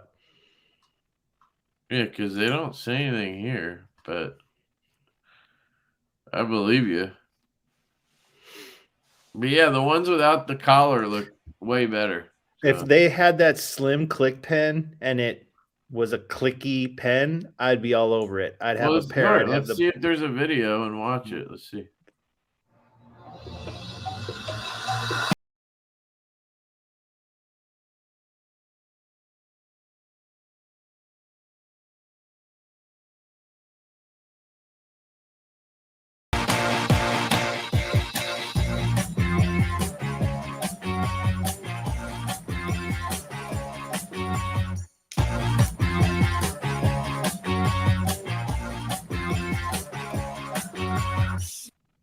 Silent click.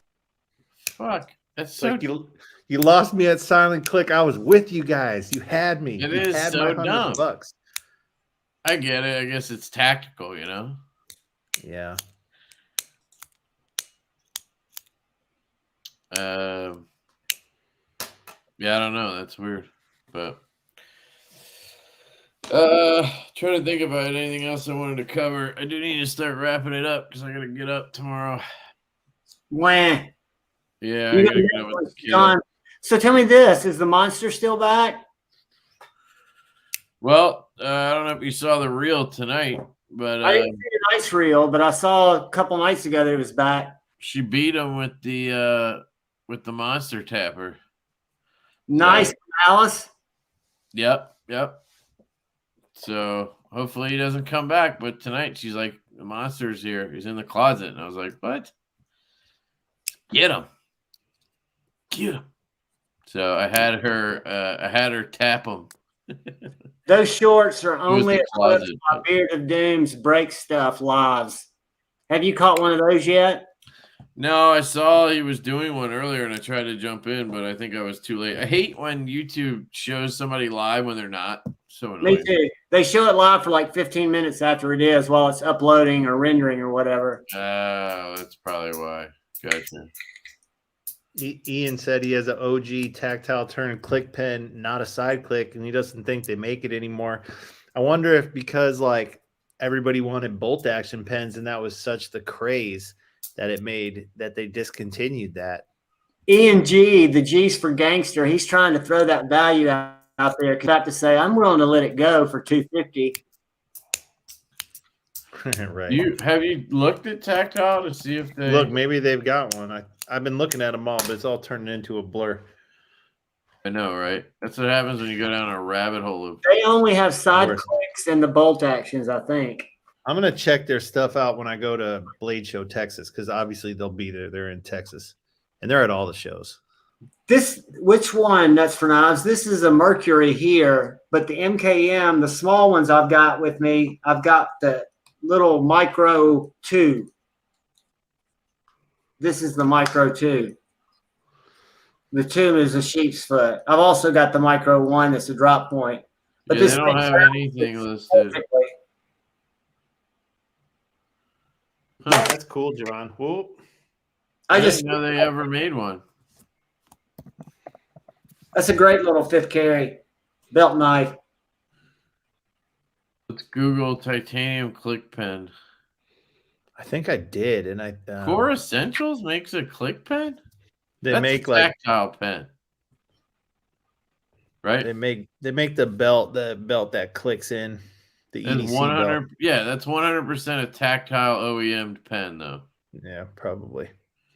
Wow, they're advertising it as their own. That's crazy. I've got the micro That's tube the point of OEM. and the Well, macro tube. It's not really OEM. I should have said branded or whatever. What would you call it? That's what OEM is, when someone makes something for you to put your brand on. No, I White know, but label. this is their model. Private label. Yeah, it's not the same thing. You jackhole. Oh, you can't see it. That's why. Sorry. It clicked away when I clicked on it. Hey, ENG just put up a ClickPens tactile turn link in the chat. If somebody wants to click on it. It doesn't. I can't. It's under collections/ClickPens. It might be, they might have it published still, but they don't have a link to it, but they didn't take it off their site. And Google's still picking up signals from it. Yeah. Is it collections with an S? Yes, plural. And then // /click-pens. click-pens. Oh, it's an S. Hey, G-Ball, we were just looking at the Big Idea one, but they have a silent click mechanism. So we were looking for one that's loud and annoying. There's a dash. Hold on. Got it. All right. Hold on. Whoops. I love this. Oh, shit. Look at that. Yeah. Are they still available? They do look kind of fugly. I think it looks good. This is old, man. This is probably one of their first things. Yeah, that's cool. I like the clip. Damn, definitely want one of these. Look at that, just titanium. Is it really clicky, Ian, or is it kind of shitty? Like, is it subdued? Tactile turns my favorite. Yeah, I'm not on that train. Everybody loves them. I don't. The stand is great. I had a slim too thick or too long, or They have just a not slim exciting one. enough. I don't like the rib shit in my hand. They don't do any knurling or anything. I don't know. I'm going to handle their slim one. Their slim, either the bolt action or the side click when I go to Texas. I'll probably buy one just to support those guys anyway. Yeah, they're cool. I mean, it's just not. I've bought a few already, and I end up selling them or whatever. So I know they're not for me, but I'm on Google. I searched titanium click pen. That's a rabbit hole. It's not the loudest, but I like it. Definitely not silent. Yeah, but how does it feel? Like, is it satisfying or? Kev, I think we have a Jack Wolf Divo collab in the works right now. A proper click pen. Yeah, it's on our list. We could just break even on it.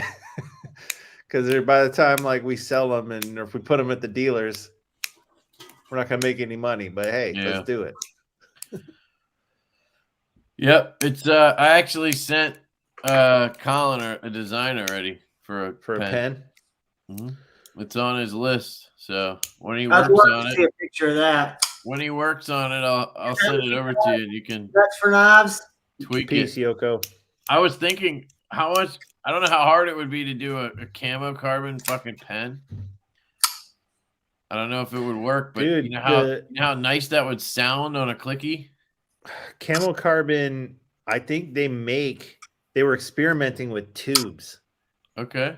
So you can get a hollow tube of camo carbon. If it's a click pen, Steve, it doesn't need to be left-handed or right-handed. One of the benefits. It's ambidextrous. Yeah. Keras pen. I don't know what Keras pen is. There's a whole other avenue of pens, like fountain pens and stuff, where you can get into this Harushi polishing and stuff, and guys spend freaking thousands of dollars on those gold nib pens that are $20,000. Yeah, man, that's a whole nother level. That looks pretty good. Oh, got it. I was looking at that one, that Right Choice Painting Company one. Where?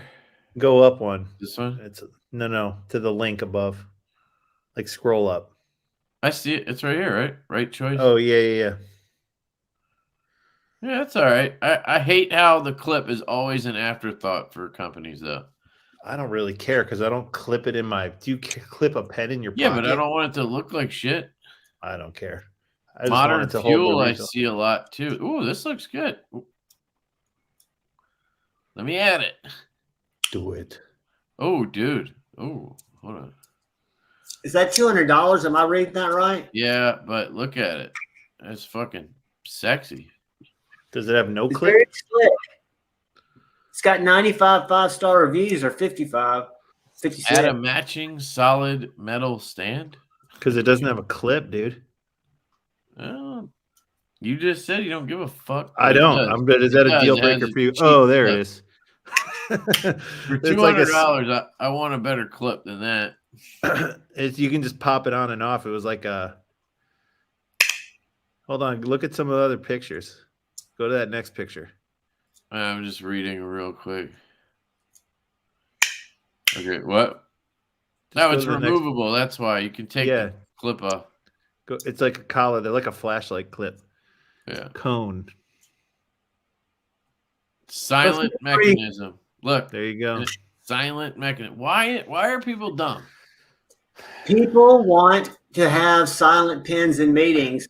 Not everybody's brains are like ours. We're defective. Right. You think about it. Your guy wants to sit there and click his pen in a meeting. Someone next to you is going to be like, dude, you better stop that or they're going to fire you. Or yeah, why are you silently run you out, right? Just don't click then. Well, that defeats the purpose. If you can click and get a tactile feel, but it's not making noise, it could still be enjoyable. I forget what name I had for the pen. I gotta ask Colin. I did have a name. Is it the Pen 15? No. I think it was like the shot or something. It's got to be like alcohol related, so it was the Divo shot. I think that's so ironic that it's alcohol related and you don't drink now. Yeah, well, it's still fun. Dude, you know how many knife makers like don't even carry a knife? You'll ask these guys that make pocket knives and shit, like, what knife are you carrying? Like, I don't carry a knife. It's like, really? Like, yep. Oh man.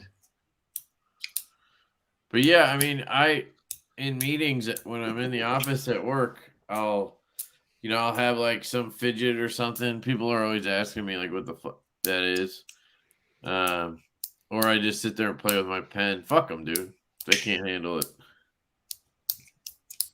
Yeah, I've taken that position. It's been very effective. I haven't had any problems. Yeah. I blame it on COVID. Dude. I'm still waiting for them to say, are you going to cut your hair? Well, then I'm going to pull the pronoun card. Y'all are making assumptions. I'm not feeling very comfortable anymore. Can you get me to HR? Yeah, it's like you guys need to start calling me Giovanna. Yeah, no doubt. Giovanna. I identify as Jane, God damn it. Giovanna. All right. I actually do have a giveaway. Nothing special tonight, but it's something. Stickers and whatnot in here, along with KPL Ultralight. Shout out to KPL. Use that code Lefty10. I think I got the KPL rust preventative things for your knife case too. And then stickers, and from Alicord Paracord, I have a Big Larry. Not Big Larry. Yes. Big Larry. It's one of these that you spin around and shit that I can't do.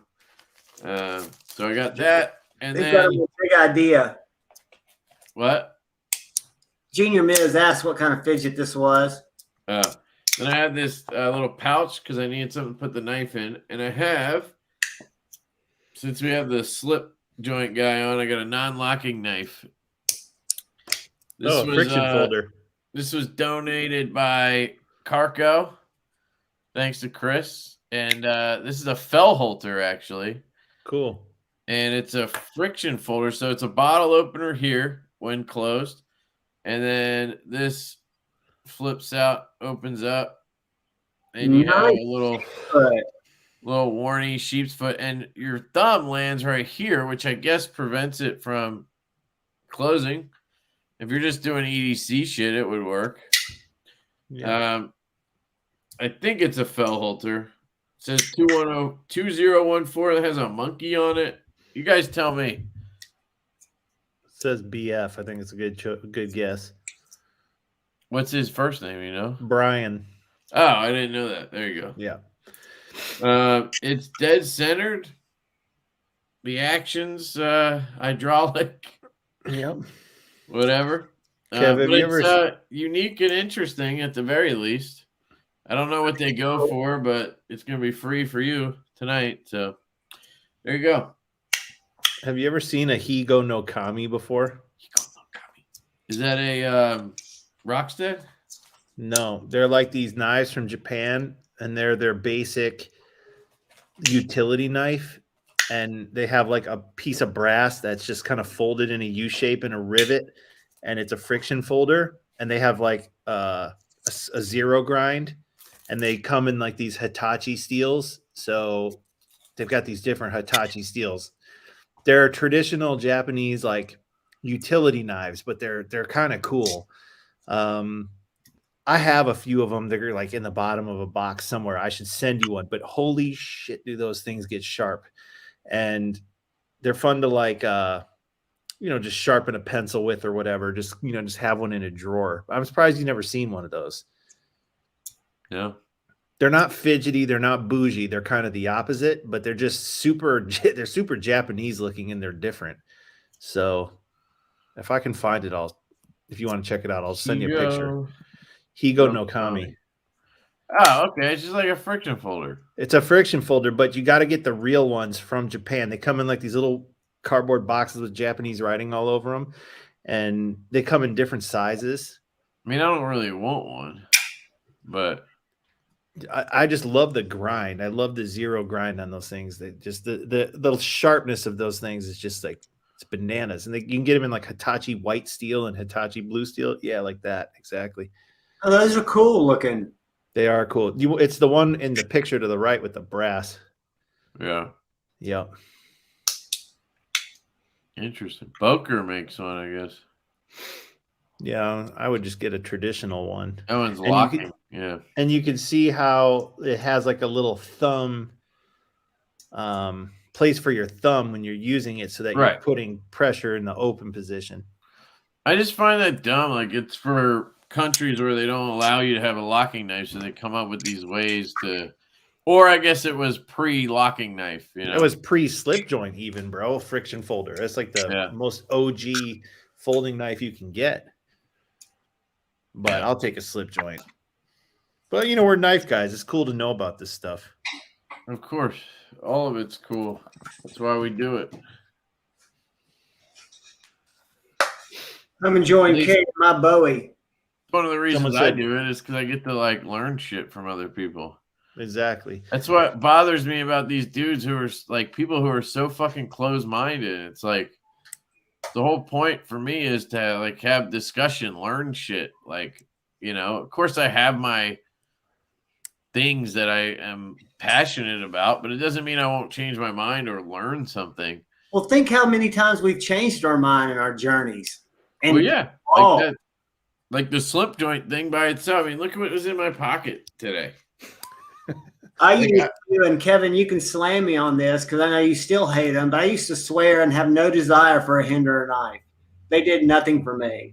Now I'll chase them. They still do nothing for me, but I know. No, I get it. You just something catches your knife or whatever. That little friction folder has a $250 price.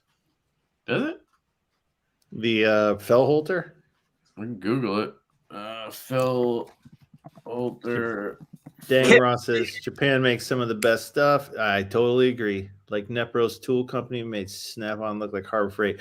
Japanese take a lot of pride in what they do, and I've always been fascinated by stuff that comes out of Japan. Howdy, Craig Wilkes, Jeffrey Dawson, Mike Yay, aka the Knife Inquisitor. He's got freaking friction folders for $200 on his site. Jesus. Phil Holter gets top dollar for his stuff, man. You always give away nice shit. Was this the monkey? It was a Monkey's Edge one. That's why it had the monkey on it. So yeah, I could see it being $250 because of the extra work from it had the frag pattern. The Monkey's Edge frag pattern. That's what that was. Probably just exclusive for the giveaway earlier. Yeah. So never mind. I'm just gonna keep it. Anybody want to buy it? We'll be giving away a Civivi. No, it's a Wii with the fucking bar clip on it. Contingent. This isn't mine. This is a loaner from White Mountain. I'm not giving that away. I've got a contingent we can give away. I was kidding. I'm definitely giving it away. I know you are. No. We're just joking with you. But yeah, if you want to give something else away, that's fine. Yeah, now there's a friction folder sale. All right. Wait, John, you wanted to give something else away? Let me grab it and show it. Yeah, well, I'll throw a contingent in there too. So I'll get it while you get everybody situated. All right. How about hashtag friction? All right. Does everyone in the chat know how to spell friction? Oh, I'm going to tell. It's right on the screen. I'm joking. How about hashtag lube it up? FRIKSHUN.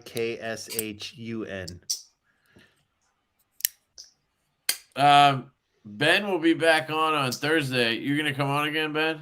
Yep. Okay. Because the drop for the javelina is on Friday. So we'll be talking that up. I bought a millet clip for this thing because they finally did the lefty millet Star Benza clips. Yeah. And I put it on and I immediately took it off because I didn't like it. Because I just like these. Huh. I had a Lynch clip when I had mine and it was great. I don't know why people have beef against these clips. They work great. I don't think they look bad. I just felt like I think.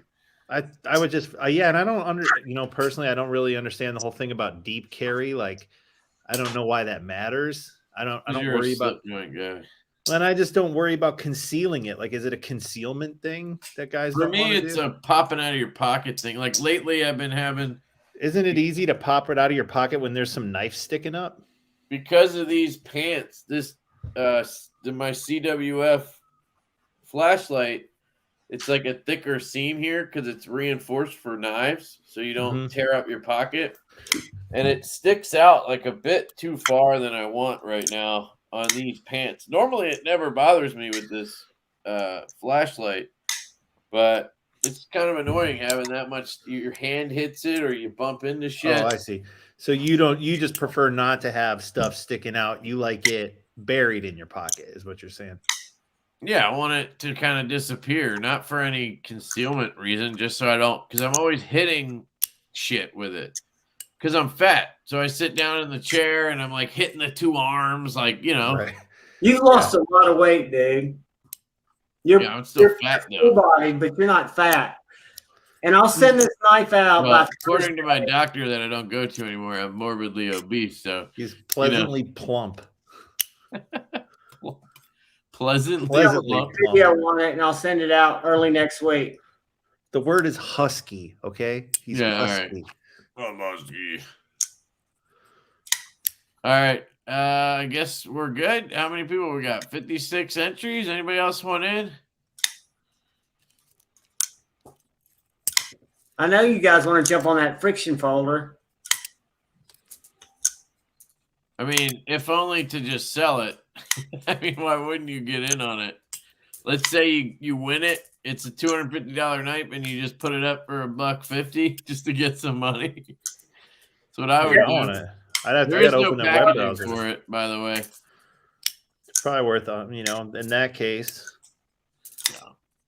I mean, even if you sold it for $100, like whatever. This knife's never been sharpened. This is brand new. I probably won't be able to find the box, but it'll come in a Civivi. Get yourself a case of beer, man. Like, or if you like friction folders. Okay. Oh, I love that. Nice. Win the chicken dinners. I don't have my notebook, Kevin, so you're going to have to write that down and remind me and get me an address. That's not my Congratulations. job, John. That's your Dude, job. I Love Knives just came up in the world, man. I'm going to type it into our chat right here. It's I Love Knives. There. Oh, now shit. You're going to see that and just go, Kev loves knives? Like, what the fuck? Right. It's like, well, no shit, Kev. No shit. Oh, damn it. Tell us something Congrats, we don't know. dude. Oh, yo, what up? Ed Harrison's here. Dude, thank you so much for the other night. That was Howdy, Ed Harrison. Happy Yeah, that Saturday was night. way too generous. Thank you, sir. Everybody was joking around. They're like, who's that? Is that really Ed Harris? What was he throwing around the Rock money?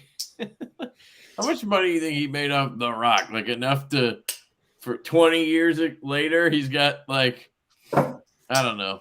Probably not. I'm sure he's Ed Harris, the banked actor? off of other shit. The actor? You don't know who Ed Harris is? I do. Is that who you're talking about? Who does he play in The Rock? I can't remember what He his plays the character was. general. Oh, yeah. The guy who I always goes think ro- about he him. plays the guy who goes rogue. Yeah. I think one of his most memorable roles is The Abyss. I don't know if I saw that. Holy shit, dude. You've never seen that movie? It was a James Cameron movie from probably like around 1990. Well, They then filmed maybe the I whole have they seen they it. I don't know how you forget that movie. They basically have this underwater vessel and they go all the way to the bottom like a trench and there's like aliens and shit down there. It's good. I think I have seen that maybe. Have you seen this, Kevin? It's Harrison Ford, actually. What? The Jay Cali. The Yeah, little you were knife showing it earlier. snake. Yeah, it doesn't do anything for me, but it looks cool. It's just, I'm not into the tactical knives. You think this is tactical? Like aesthetically, I'm not saying it's meant to be used tactically. That's how I would describe the aesthetic. I'm not trying to I don't know. I don't have a good way to explain what I'm saying. It looks fucking tactical, okay? I hear you. It's not To your me, it looks preferred very similar to aesthetic. that. Yeah, see, to me it looks completely different. It's got a lot more of an aggressive look to it. It's got a deep hollow grind. Maybe that's it. Well, I wasn't even really looking at the grind. I'm looking at the blade shape. He does them in all shapes. So you can get this size in a sheep's foot, in a Warncliffe. Yeah, he was in Westworld. In That a was way later. The Rock was probably my favorite role that he did. That blade just looks mean. Yep. Look at what the hollow grind does to the light. Just bends it.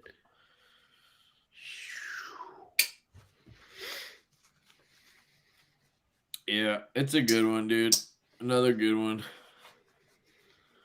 But Congratulations, I Love Knives. yeah, congrats. All right, I'm gonna wrap it up.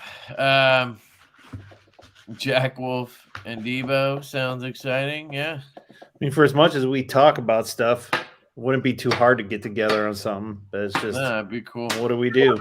Really happen. That would be interesting for sure. Yep. Could do like a modern knife, like our style, where you can flick it but have it be all traditionaled out. Oh, there's a lot of things we could do. Yeah. The Divo Applejack. All right. Anything you guys want to cover before we wrap it up? I'll be there, Ed. He asked if I'm going to be at the Blade Show. I'll be at Blade Show Texas and Blade Show Atlanta and Blade West. I do all three Blade shows every year. We can order our Blade Show Atlanta tickets starting this month. I'm so stoked. Nice. Yeah, we'll be there. I think we got table 7 double D, something like that. It's an end table. Which is Double cool. D. Got the double D's. But yeah, we'll be there. Ed, if you're there, like I said, you can pick something off the table, buddy. Nice. Is that the vault? That's the vault. Yeah, dude, that looks good, man. So yeah, so you can fit. That's 11 right there, and then you can fit 17 total in the vault. So I'm debating it. I just, I got to buy 100 of them. That's my only hang up is. And they don't come with the insert you want.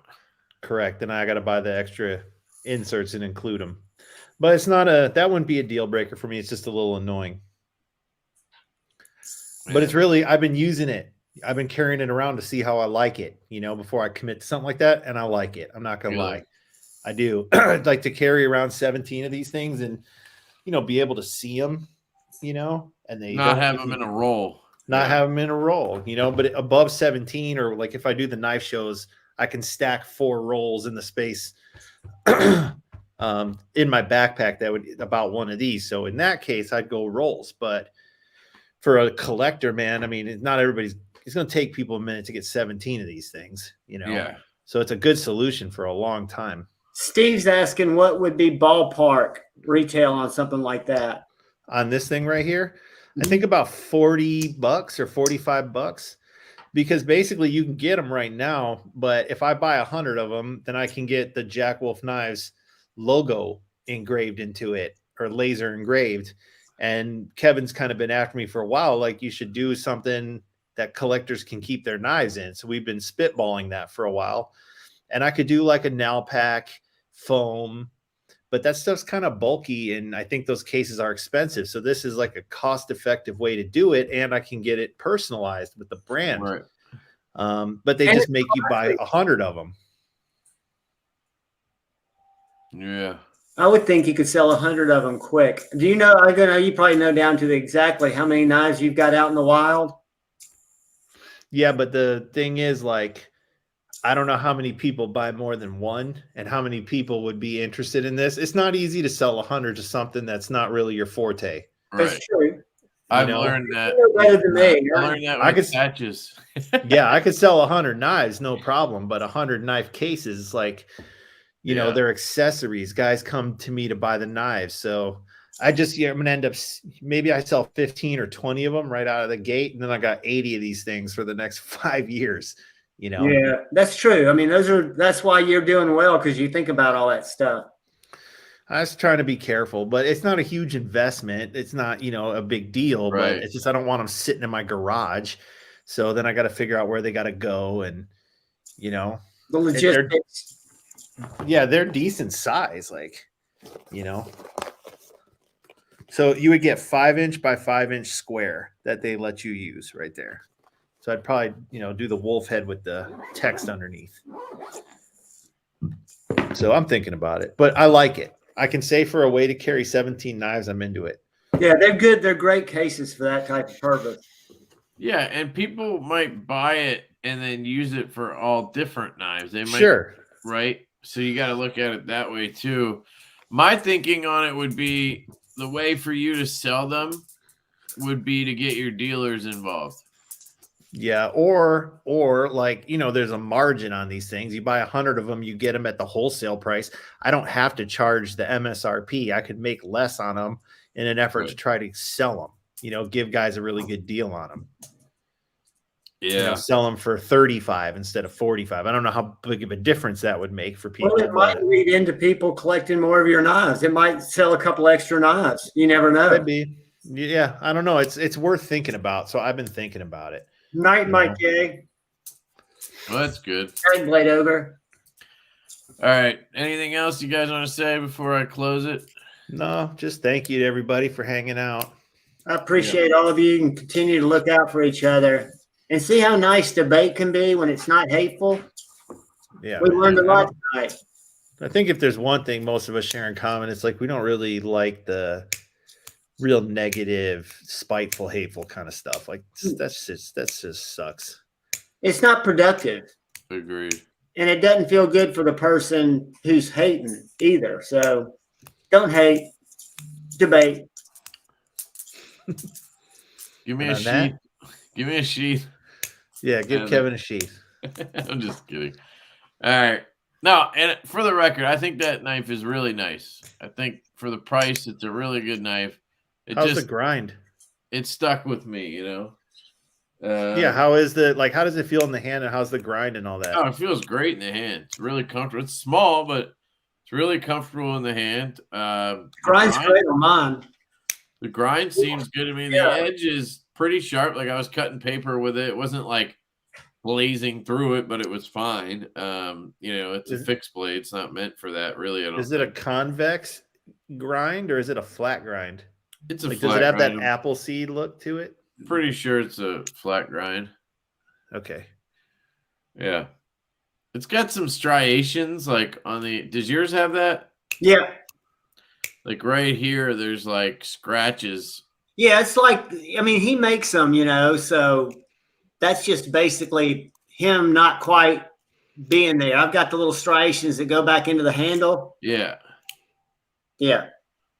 But that's just where he didn't get him smoother, where he sanded up to it. And then like this corner is kind of sharp, a little bit sharp, but you could just hit that with a little sandpaper. Right. But it's $130. So with fat carbon, like when those guys buy those fat carbon scales kind of individually, they're not cheap. No, they're for sure not cheap. No. Yeah. So I get it. I totally give it my seal of approval. If you're looking for a small EDC knife and you want it to be a little chunkier but still small. Yeah. I just wanted a sheath. That's all. That's all I was getting at. It's not my goal is to get a sheath. Honestly, it's certainly Kevin sells it. It's a valid concern and it's a valid request. I would never tell you it wasn't. That's why I sell knives with these, because I like to give people solutions personally. Yeah. And I think some of these guys probably do too, but they just don't have the network. Some of these guys are really just small guys. When you meet them at shows, I mean, they're really not as sophisticated as Ben. Yeah, the dude's probably making them on the side. Like, it's not his job. Like, he's a part-time maker. He's probably a full-time fireman or some shit like that. And exactly. Just like Jason. Jason's not selling a product. Like, you're selling. That's the thing is, in this case, because it's on a dealer website, you're selling it kind of blindly. I'm not walking up to you at a show and having the conversation and then buying the piece. Like, I'm just going on the website going, ooh, that looks cool, buying it, and then being like, oh, there's no sheath. It's like, you know what I mean? Like, it's just a different experience. So I get what you're saying, but that's like where the shows come in. Yeah, and the unboxing was a letdown. I mean, it was wrapped up in that thing with a piece of paper around it. Yeah, so I don't know. It doesn't matter. And Harrison, have a great Saturday night and a great Sunday, buddy. Yeah. All right. Love you guys. Thank you. Have a great night. Love y'all.